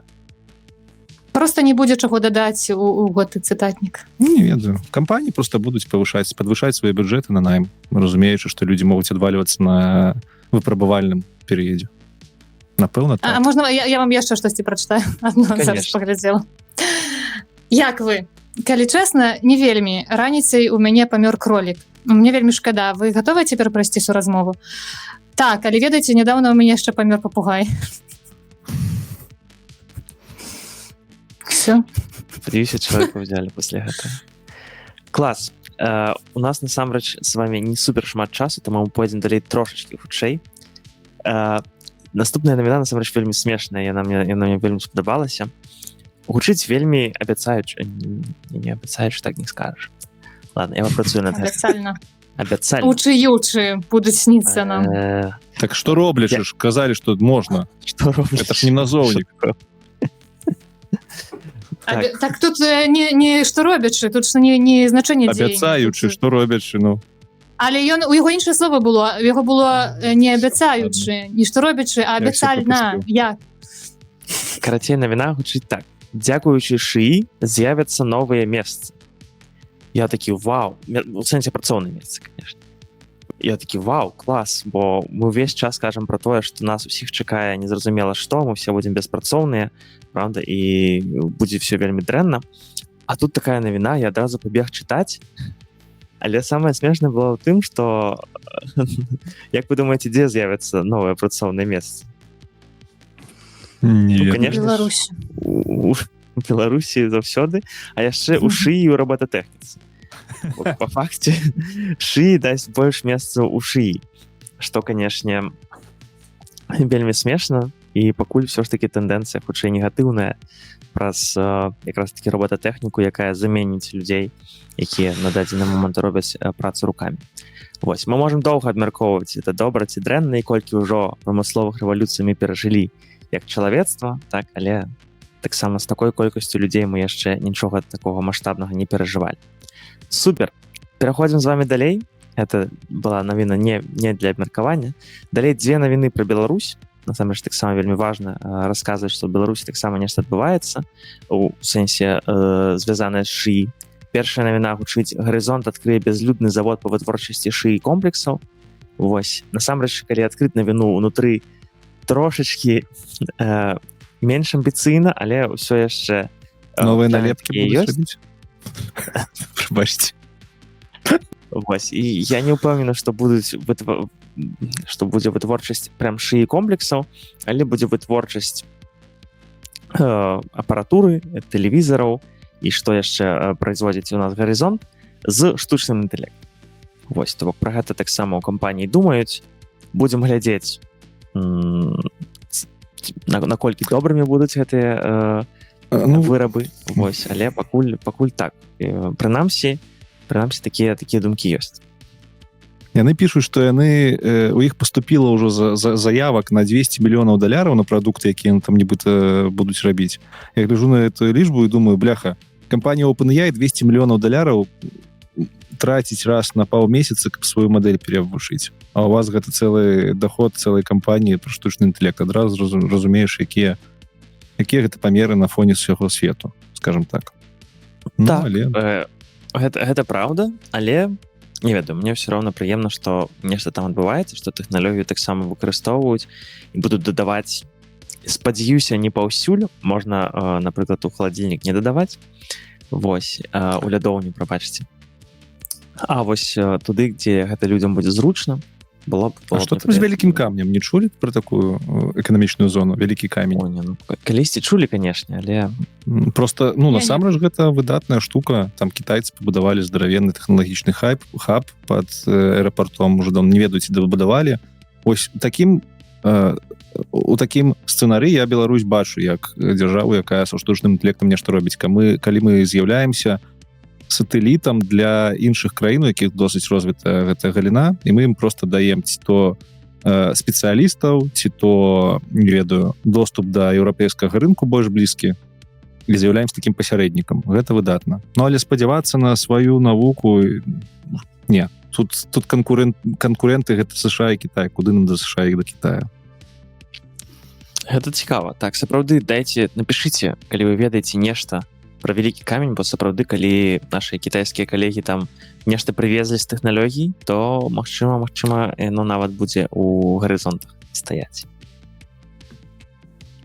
Лёша, яшчэ нешта ты хацеў дадаць? Та не, я просто узгадаў, ладно, карацей, метро наше, я ж не быў у Менску даўно, 5 гадоў, уже напэўна. Вы бачылі станцыю метро, гэтую на В новая, пляха, забусь, як называецца. Карацей, адна з самых апошніх станцый метро. Там поставілі заборы ад паездоў, як у Кітаі, як у Таіландзе. Поезд прыязджае, у тебе такія брамы стаяць шкляныя. Поезд прыязджае, брамкі адчыняюцца. Выглядае... Мне просто скінулі мои знаёмыя, поглядзі, як у нас там круто. Я такі... Слухайце, я такога ні ў Польшчы, ні ў Еўропе не бачу, а ў Менску ўжо ёсць. Нічога сабе. Ну так. Это не пра штучны інтэлект, але так, пра тэхналогію і сапраўды цікава. Там шмат спрэчак таксама, наколькі гэта эфектыўна і наколькі гэта пілаванне грашэй. Зразумела. Але выглядае сапраўды сучасна. І другая яшчэ падумала про тое, што мне падаецца, я ловлю себе на адчуванне, што часам ёсць такое скажонае ўяўленне, таму што мы як быццам бы чым больш гадоў праходзіць нас у эміграцыі, і з'яўляецца гэта скажонае ўяўленне Беларусі. І у мяне было адчуванне, ну, можа быць, цяпер ёсць такое, што штосьці там як бы запавольваецца, што вось тое, што адбылося, яно такое значнае, можа потым таксама выразаць, Лёш, што яно такое значная і пасля гэтага, пасля таго, што мы перажылі, ужо ну неяк усё па-іншаму і ўсё горш і ўсё не так, і як бы не можа быць нейкіх штук, которые там вау, бо як быццам быў ўсё так задаптана. Так, таму я кажу, што гэта ну такое скажонае адчуванне, таму што ну калі проста глядзець там на ну сяброў, знаёмых, тэхналогіі рухаюцца, у нас не паўднёвая Карэя з іх абмежаваннямі, таму ўсё там нармальна. Не паўночная. Таму я насамрэч прыношу гэтыя навіны пра беларускі шыі, якія не заўсёды ідэальныя пакуль што, так, але мне падабаецца, што у тым ліку людзі нешта робяць. І наступная навіна таксама гучыць: Нацбанк запусціў цэнтр штучнага інтэлекту і хоча ператварыць банкі ў IT-кампаніі. Ты зрабіў новы раздзел, называецца гумар? Ён все яшчэ называецца дзяржава. Гэта балючая навіна насамрэч. Вось гэта ператварыць банкі ў IT-кампаніі, гэта натуральна, ну гэта не жарт. Я яшчэ памятаю, у 17 годзе я шмат тады меў стасункаў з усялякімі беларускімі банкамі. У іх мы просто думаем, што банкі гэта айцішная кампанія. Чамусьці у айцішцы людзі думаюць, што ў банках все вельмі добра з айцішкай. У банках не звычайная айцішка. Там з працэсамі ўсё вельмі дрэнна, з тэхналогіямі часам таксама. Гэта кампанія з фінансавага сектару, якая ў свой час вымушана была алічбавана, таму што прыйшлі лічбавыя тэхналогіі. І яна з самага пачатку гэтай банкі яны будаваліся як звычайныя кампаніі, якія кіруюць грашыма, а не як IT-кампаніі. Таму ператварыць банкі ў IT-кампаніі гэта цалкам слушна і насамрэч нават ну, цікава, як яны гэта будуць рабіць. Гэта крутая сфера, дзе ёсць вялікая праблема і якую можна было б вырашыць. Згодны. Пераходзім далей. Мне хочацца, каб Лёша насамрэч распавёў навіну, ці гэта Лёша? Так, ці гэта Лёша. Пра ноутбук LM, толькі каб ты гэта зрабіў максімальна не тэхнічнай мовай, бо мне падаецца гэта штуку, якую было б вельмі класна і зручна выкарыстоўваць усім, незалежна ад таго, наколькі блізкі вы да тэхналогій, да IT. Вось быў бы у нас час, я б вам нават прыклады паказаў. Але пакажы. А вось не пакажу, бо у нас 20 хвілін, я пакуль усё падрыхтую, то... Так мы можем просто блоки, которые у нас засталіся, на наступны раз перанесці. Наступны раз, карацей, я вам все распавяду. Давайте без прыкладаў, але я спадзяюся, кожны сам паспрабуе, бо гэты сервіс бясплатны, спасылка будзе ў апісанні. Просто паспрабуйце. Вось, калі вы хочаце чытаць навіны, кніжкі, артыкулы, все што заўгодна на беларускай мове, з любой іншай мовы, будь то расейская, хоць то украінская, хоць то кітайская, для вас ноутбук LM гэта файнае выйсце. Гэта сервіс ад Гугла, бескаштоўны, там ёсць падпіска, але ён працуе бескаштоўна, у які вы просто капіруеце ці тэкст, ці спасылку, чаго заўгодна. І гэты сервіс робіць вам так званую самарызацыю гэтага тэксту. То бок вы закидываеце тэкст спасылку і пішаце, што вы хочаце. Напрыклад, вось табе стацця на кітайскай мове, калі ласка, распавядзі каротка ў адзін абзац, што там адбываецца. І вам гэты сервіс выдае самарызацыю гэтай статьі на беларускай мове. Ён працуе на розных мовах. І вось навіна ў тым, што ён дадаў беларускую мову. Гэта амаль што першы з буйных сервісаў штучнага інтэлекту, якія дадалі афіцыйна беларускую мову. Гэта вельмі вялікі крок наперад. Так вось, што цікава вы яшчэ можаце ў ім зрабіць? Вы можаце зрабіць з любой спасылкі ці артыкула падкаст, аўдыё-падкаст на беларускай мове. Беларуская мова там пакуль што яна з украінскай і расійскай сумесю, але шаг вельмі добры крок наперад. Вы просто нажимаеце кнопку, націскаеце кнопку «Згенераваць падкаст» в сервісе гэтым, і праз 2 хвіліны літаральна у вас з'яўляецца файлік MP3, які можна запусціць прямо ў браузере. Ці калі вы карыстаецеся мабільнай аплікацыю, у іх ёсць свая мабільная аплікацыя, можна прямо ў мабільнай аплікацыі праслухаць гэты падкаст. Ён стварае аўтаматычны падкаст на 2 вядоўцаў, мужчыну і жанчыну, якія вам вельмі ў лёгкай цікавай форме распавядаюць пра тое, што ў гэтай навіне ці артыкуле адбываецца. Супер крутая штука, каб эканоміць Так. час. І мы вельмі раім паспрабаваць, каб паслухаць аўдыё, якое яно робіць. Так, беларуская пакуль не ідэальная, але просто паслухайце, як ужо цяпер штучны інтэлект генеруе аўдыё. Там ёсць і прыдыханне, там ёсць і інтанацыя, там ёсць і спецыяльныя памылкі, дзе людзі самі себе папраўляюць. І важна сказаць, так, што гэта штучны інтэлект згенеравана просто для вас спецыяльна. Вельмі класна, вельмі раю. Налажана. Я яшчэ ўсё ж таки дадам адзін момант, вельмі цікавы, про які мала хто ведае. Па-першае, калі вы пераключыце ў наладах з беларускай на ангельскую, там налады, караці, пабачыце налады, там можна переключаць мовы, на якіх будзе працаваць гэты сервіс. У ангельскай мове есть вельмі крутая функцыя, ён не толькі генеруе падкасты, вы можете ў гэтыя падкасты улазіць. На жаль, у меня зараз не загружаецца аплікацыя, але як гэта выглядае? Вы генеруеце падкаст на тэму нейкага артыкула на ангельскай мове, толькі з ангельскай пакуль працуе. Вы запускаеце на тэлефоне ці ў браузере гэты падкаст, і калі вам нешта ў гэтым падкасце не зразумела, ці вы хочаце больш інфармацыі, вы націскаеце кнопку «Дадацца ў падкаст», у вас включаецца мікрафон, спыняюцца падкастеры, гэтыя спыняюцца, і вы просто ў мікрафон кажаце: «Эй, ребятки, падкажыце, а вось там вы казалі пра кампанію OpenAI, а што гэта за кампанія?» І ў рэальным часе гэтыя падкастеры літаральна праз некалькі секунд вам пачынаюць распавядаць пра кампанію, і потым вельмі павольна зноў пераходзіць да падкасту.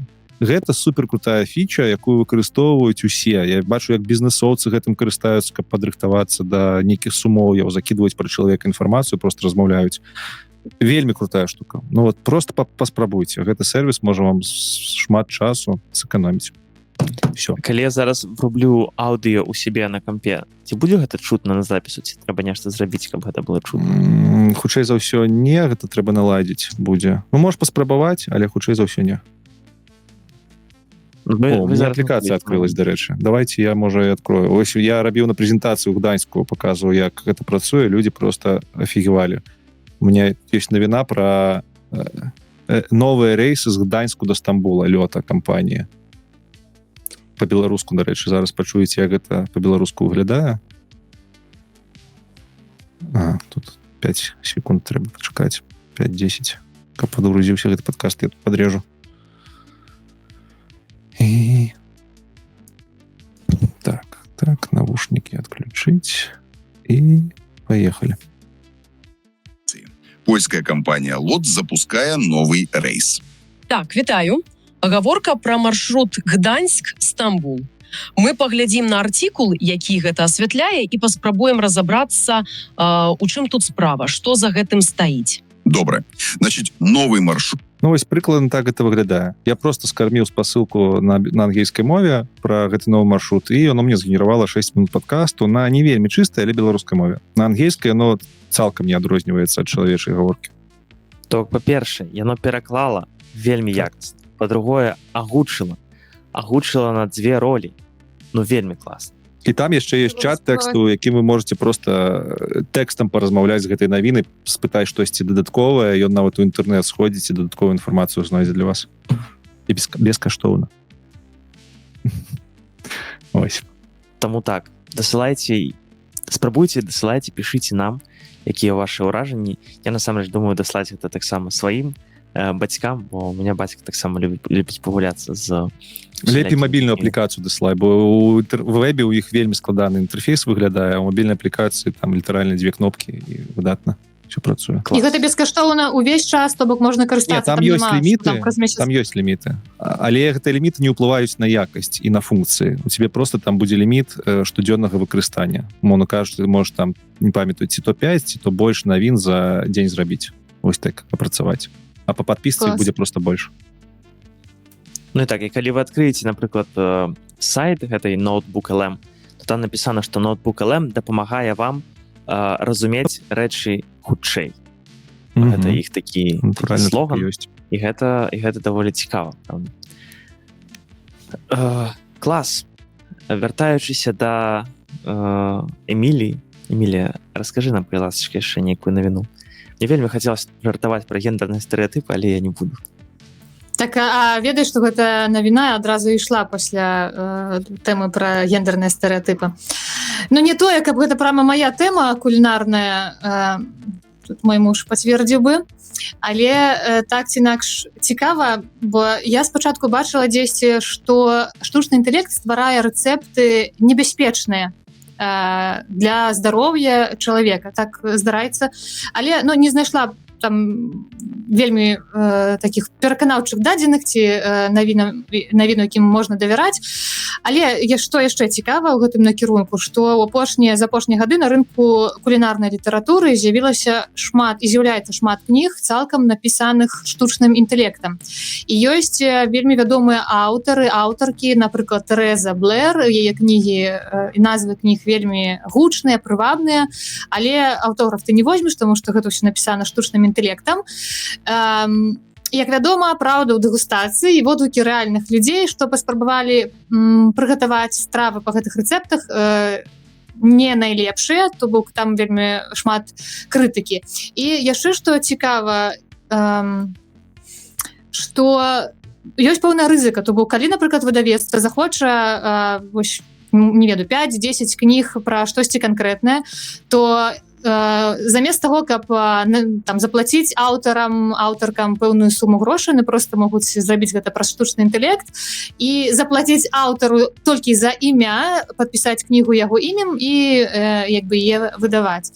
Я не ведаю, трэба пашукаць, можа быць, больш падрабязна, ці што з гэтай практыкай увогуле і з гэтымі рызыкамі. І вельмі цікава, дарэчы, было, гэта пра кулінарную мы кажам. Упэўнены, што штосьці з мастацкай літаратуры, іншай літаратурай такое адбываецца, і проста вельмі цікава, у якіх маштабах, бо я, напрыклад, пра гэта асабліва нічога не ведаю, колькі там кніг піша штучны інтэлект, і ці калі піша, то ці ёсць там пазнакі, ці яны абавязковыя. Вось, напэўна, вы будзеце арыентавацца ў гэтым лепш, ці куды-небудзь мяне пошлете почитать. Тут слизкая тема, насамрэч. Я што лічыць напісаную кніжку штучным інтэлектам? Я вось недавно з Сашым Гойшыкам размаўляў, гэта наш беларус, які кругасветку здзейсніў. Ён зараз піша кнігу. Ён карыстаецца штучным інтэлектам, ён пра гэта казаў публічна, каб проста ён дапамагаў яму там пісаць больш дасканала, ён надыктоўвае у ноутбук LM, дарэчы, зараз я яму распавёў, і ноутбук LM і робіць яму тэкставую расшыфроўку. Гэта штучны інтэлект піша ці Саша? Гэта піша Саша. Я ўпэўнены, што нават Філіпенка выкарыстоўвае штучны інтэлект, каб рабіць нейкую працу па напісанні кніжак. Што значыцца штучным інтэлектам напісана? Ад пачатку да канца? А калі гэтую кнігу вычыталі рэдактары? А калі рэдактары вычыталі, гэта ўжо можна лічыць, што не штучны інтэлект, ці ўсё яшчэ штучны інтэлект? Штучны інтэлект, штучны.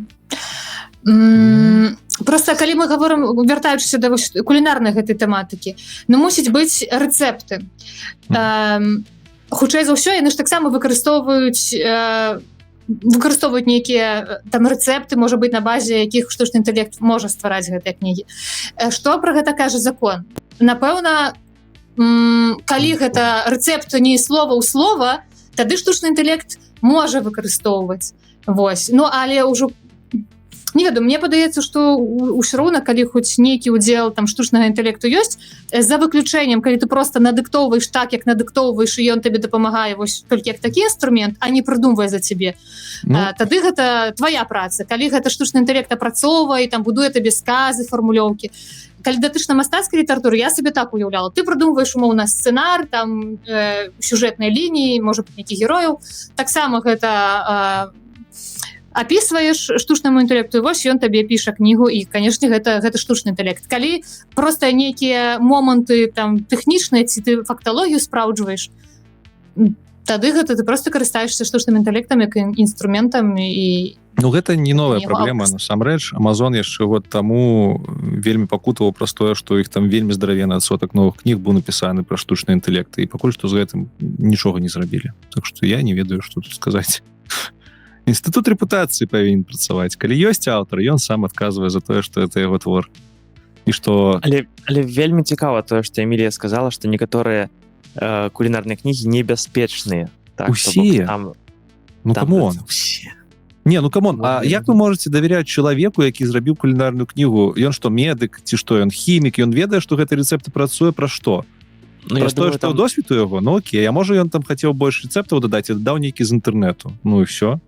Так, там акурат было пра спалучэнне некаторых інгрэдыентаў. Ну, вось То бок, я калі думаю, калі штучны інтэлект стварае рэцэпт і ніхто гэта не тэстуе, і ён проста ідзе ў свет, як ідзе. А звычайнай кулінарнай кнігі хто тэстуе? Хто? Я уяўляю так, што ёсць там якая-нибудь супергаспадыня, яе пакліканне гэта гатаваць і чаму просто гаспадыня?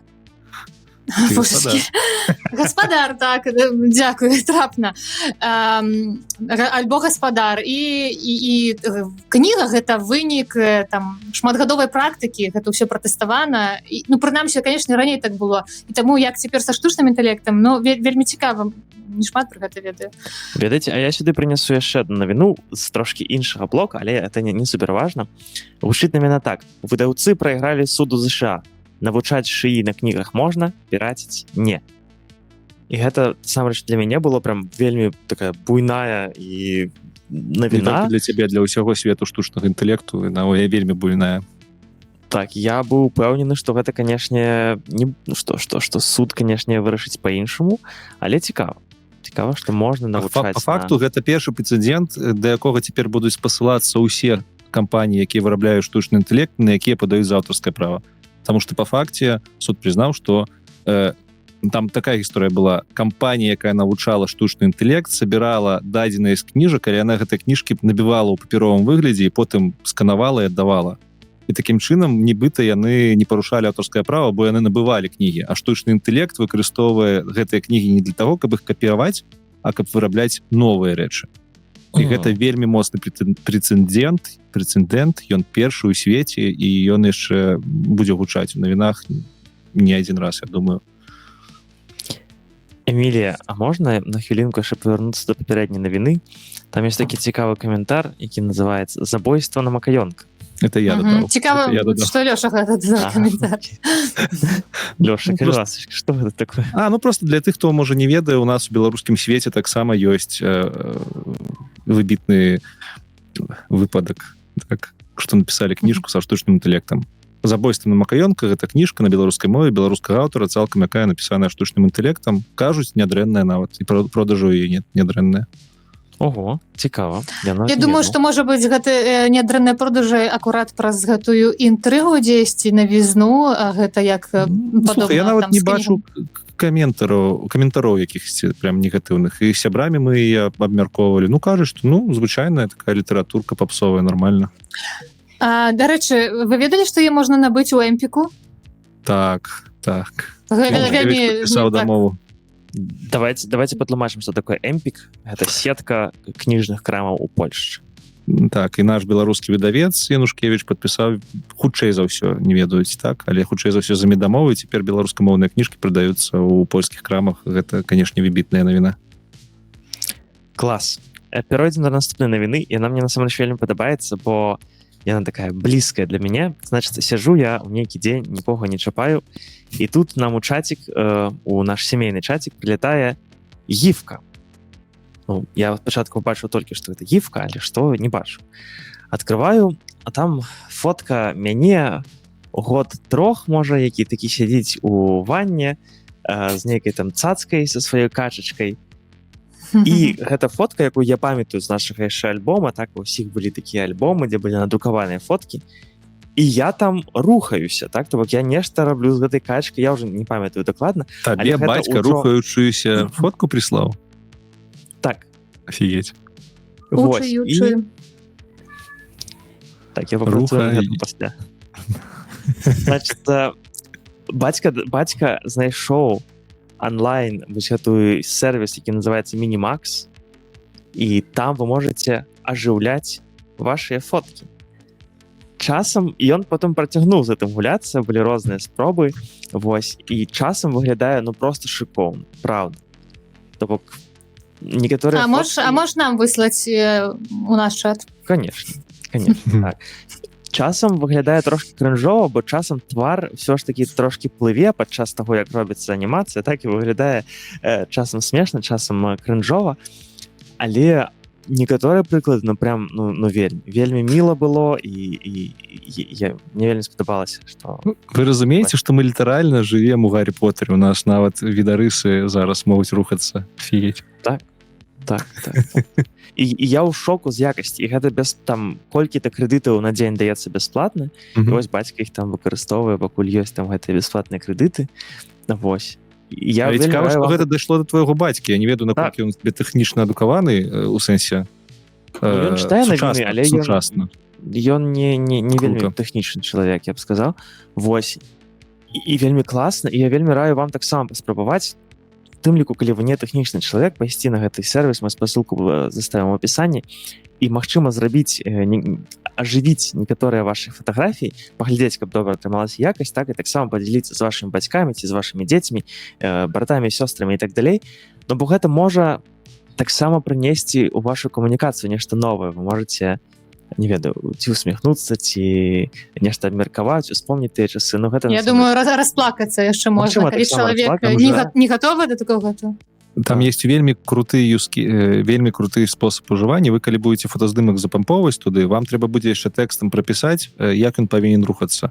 Ну, звычайна гэта так працуе, невялічкі промпт можна дадаць. Так.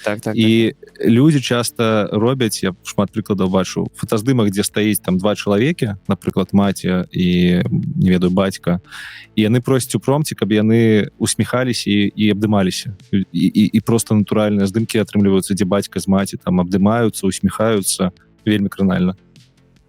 Так.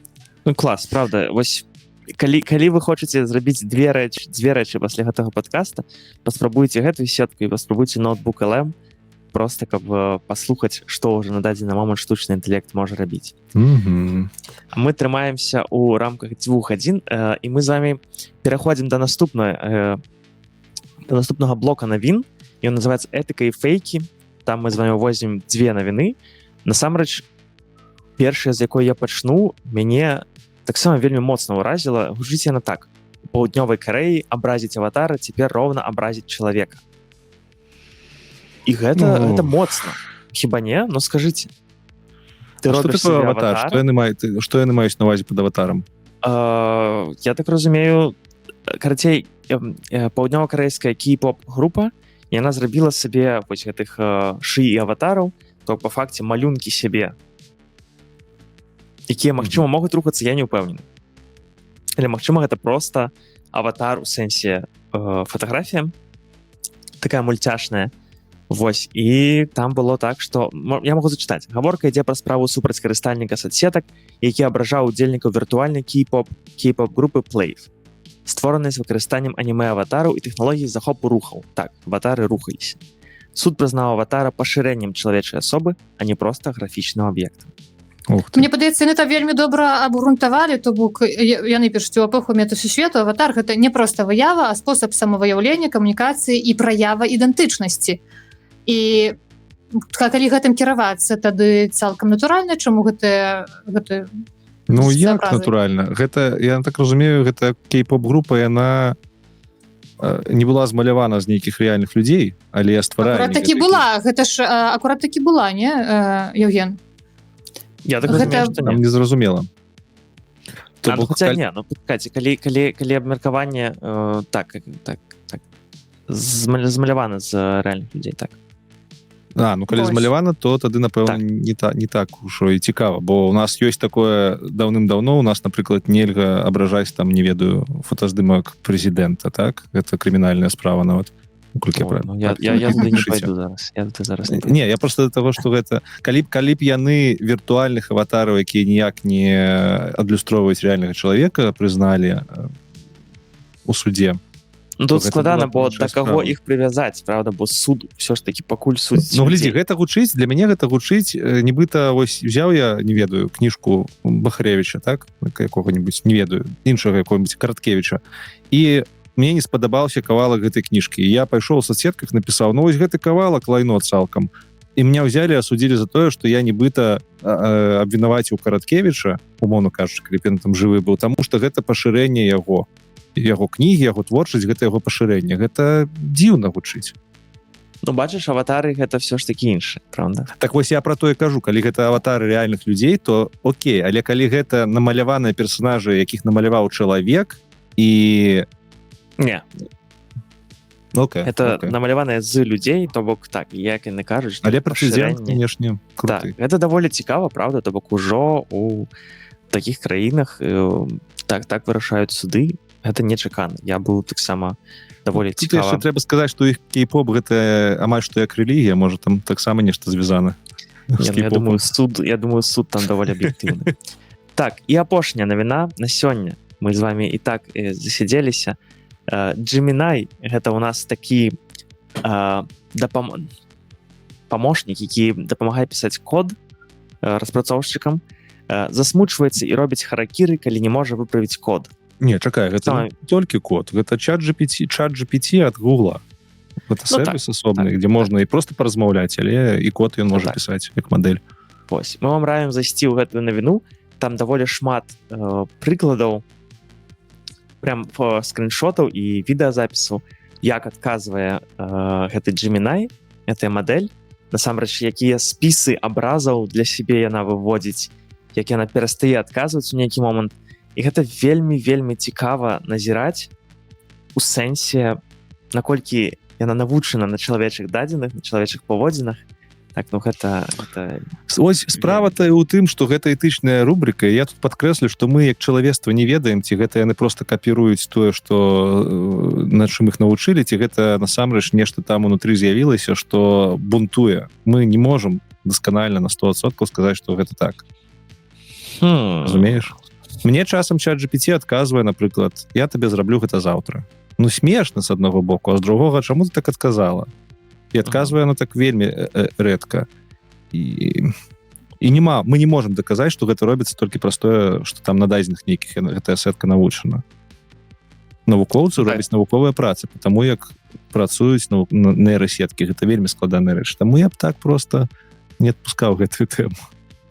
Так, вельмі цікава, і для мяне таксама стала навіной у нейкі момант, што мы насамрэч не ведаем на 100%, як працуюць сеткі ўнутры. Это вельмі дзіўна, і сапраўды ёсць цэлыя кампаніі, напрыклад, Anthropic, так, это кампанія, якая сама і робіць гэтай сеткі, і ў іх ёсць даследчы аддзел, які таксама вывучае і праводзіць эксперыменты. Так, то бок яны навучваюць на некаторых дадзеных мадэль, а потым кажуць, я тебе вырублю зараз, я зараз тебе выключаю, адключаю інтэрнет, адключаю электрычнасць, і глядзяць, як гэтыя мадэлі себе паводзяць. А да гэтага яны, напрыклад, расказваюць мадэлі нейкі сакрэт. І потым гэтая мадэль кажа, а я раскажу. Калі ты мяне выключыш, я раскажу. Такія вельмі цікавыя падыходы, вельмі цікавыя... То бок мы цалкам разумеем, як гэтыя сеткі пабудаваны, мы можам разабраць іх там па лічбах. Але настолькі много гэтых лічбачак, што як яно працуе ўсё разам, незразумела, і даказаць гэта і адсачыць немагчыма. Супер. 5-хвілінка выпраўлення Беларусі... Прабачце. Выпраўленне Беларусі, так, чакай, яшчэ рана. Выпраўленне русізмаў, учыючы і ўсяго, чаго толькі не. Я скажу шчыра, я сёння нічога не записываў, бо у вас цудоўная беларуская мова. Але я ведаю, што Эмілія запісала добра. Всяляк.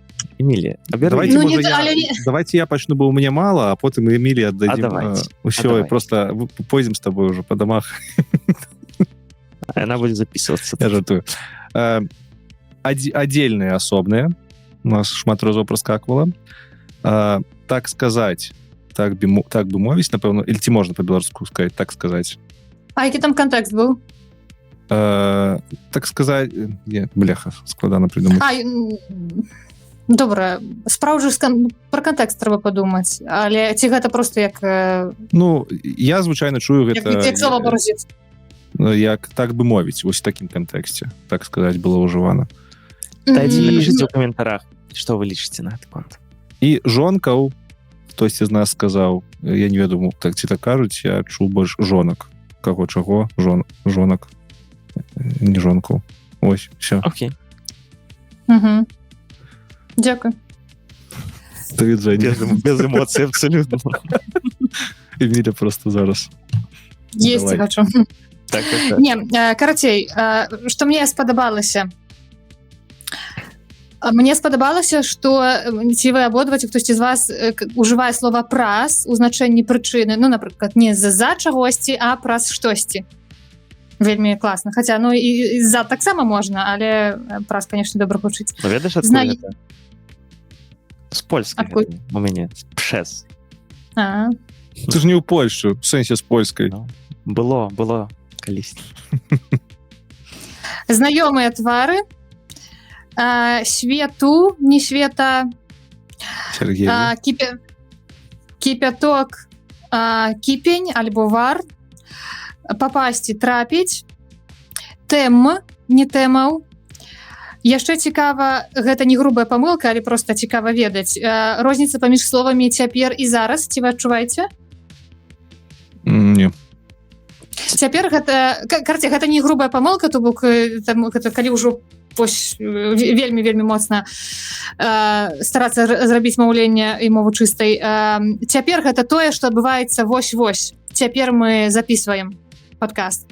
А слова зараз гэта слова з прасторы будучага часу. Зараз я паем. Там, зараз мы развітаемся. Вось. Так.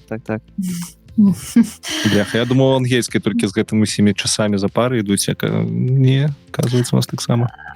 Але гэта такія нюансікі. Гульня престолу, гульня тронаў. Што яшчэ? Па выпраменьванні, не ню, дачцы, не дачцы, па чутках, не чуткам. Запыт, націск на віна. Гэта ввогуле... Навіна, ці навіна? Навіна, на апошні. Заўсёды. Навіна, навіны, навіной. Ніколі навіна. Я не бачыла ў слоўніках. Можа быць, є слоўнікі, которые падаюць яшчэ і так. Але вось калі глядзела, але, на жаль, я заўсёды казала навіна. Пошукавы, на О, срокі, тэрміны, прыташчыў, прыцягнуў. Пошук. Я просто казаў пашуковы. Ну, гэта, напэўна, просто 2 памылкі ў адным слове, так? Пашуковы. Можа быць. Прасціна, простынь, прасціна. Тыпу, лепш сказаць, кшталту, напрыклад. Маўляў? Ці гэта не адпаведнік? Ну, я звычайна ўжываю ў іншым кантэксце, маўляў. То бок трошку іншае гэта будзе слова. Налогавая, падатковая, няёмка ў тым значэнні, которое было, дакладней, там было слова нязручна, а правільна няёмка. У тым кантэксце, што ў нас было, штось некамфортна. Вось. Ну і ладно, уже хопіць такое у нас. Самая складаная частка падкаста прайшла. Не, насамрэч у вас дастаткова добры ўзровень беларускай мовы, таму калі хтосьці з каментатараў піша там пра недасканаласці, гэта наадварот файна, цяжка знайсці штосьці дасканалае, але добра, што недасканалае, і добра, што ёсць гэтыя памылкі, таму што мы вучымся. Так, але мы, як ужо казалі, будзем намагацца размаўляць лепш, будзем намагацца быць, як это, mindful, калі размаўляем па-беларуску, правда? Можна яшчэ одно пытанне да Лёшы? Я сабе пазначыла, забылася спытаць. Лёша казаў, што кагосьці часамі на інтэрв'ю чакае, альбо чакаў гадамі. Хто гэта быў? Я пагляджу гэта інтэрв'ю. Не скажу, ты што, гэта секрет. Ну ладно. Да потым... Тады не пагляджу. Прыйдзе заглядзець усё. Усе. Глядзі усе. Так. Дзякуй всім, дзякуй вам, в першую чаргу. Трошкі больш за 2 гадзіны у гэты вечар серады. Дзякуй табе. Мы яшчэ не ведаем, што Лёша парэжа. Мы яшчэ не ведаем, але мы нічога не парэжу. Што вы не ведаеце пасля нулевога і першага выпуску, я нічога не рэжу. Вы што, шаноўныя? Вось. Мы дзякуем усім слухачам. Нам вельмі прыемна, што столькі з вас прыйшло паглядзець наш першы эпізод. Калі ласка, прыходзьце і на гэты. Каментуйце, прапануйце іншыя фарматы, іншыя навіны, вашыя навіны. Мы адкрытыя, канешне, вас паслухаць. Всім дзякуй. Бачымся праз 2 тыдні. Пішемся мы раз на 2 тыдні. І да сустрэчы. Дзякуй вялікі, пакуль. Пока. З вас лайкі і каментары. Пока. Нельга казаць пока так. Пакуль. А мне гыкаў накідвалі за пакуль. Мне кажуць, што пакуль гэта ўвогуле не да пабачэння, гэта нейкая абздура. Ну, дзесьці табе і запака Ну ладно, все. До відзення. Это, ведаеце, гэта анекдот. Прыходзі хлопец-паляк за акулярами, кажа: мне, калі ласка, акуляры, до відзення. А ему продавец: до відзення. Ладно, все, пакуль. Стопай уже, стоп. Дарэчы, вельмі шмат сёння пра Лёшу даведаліся, не?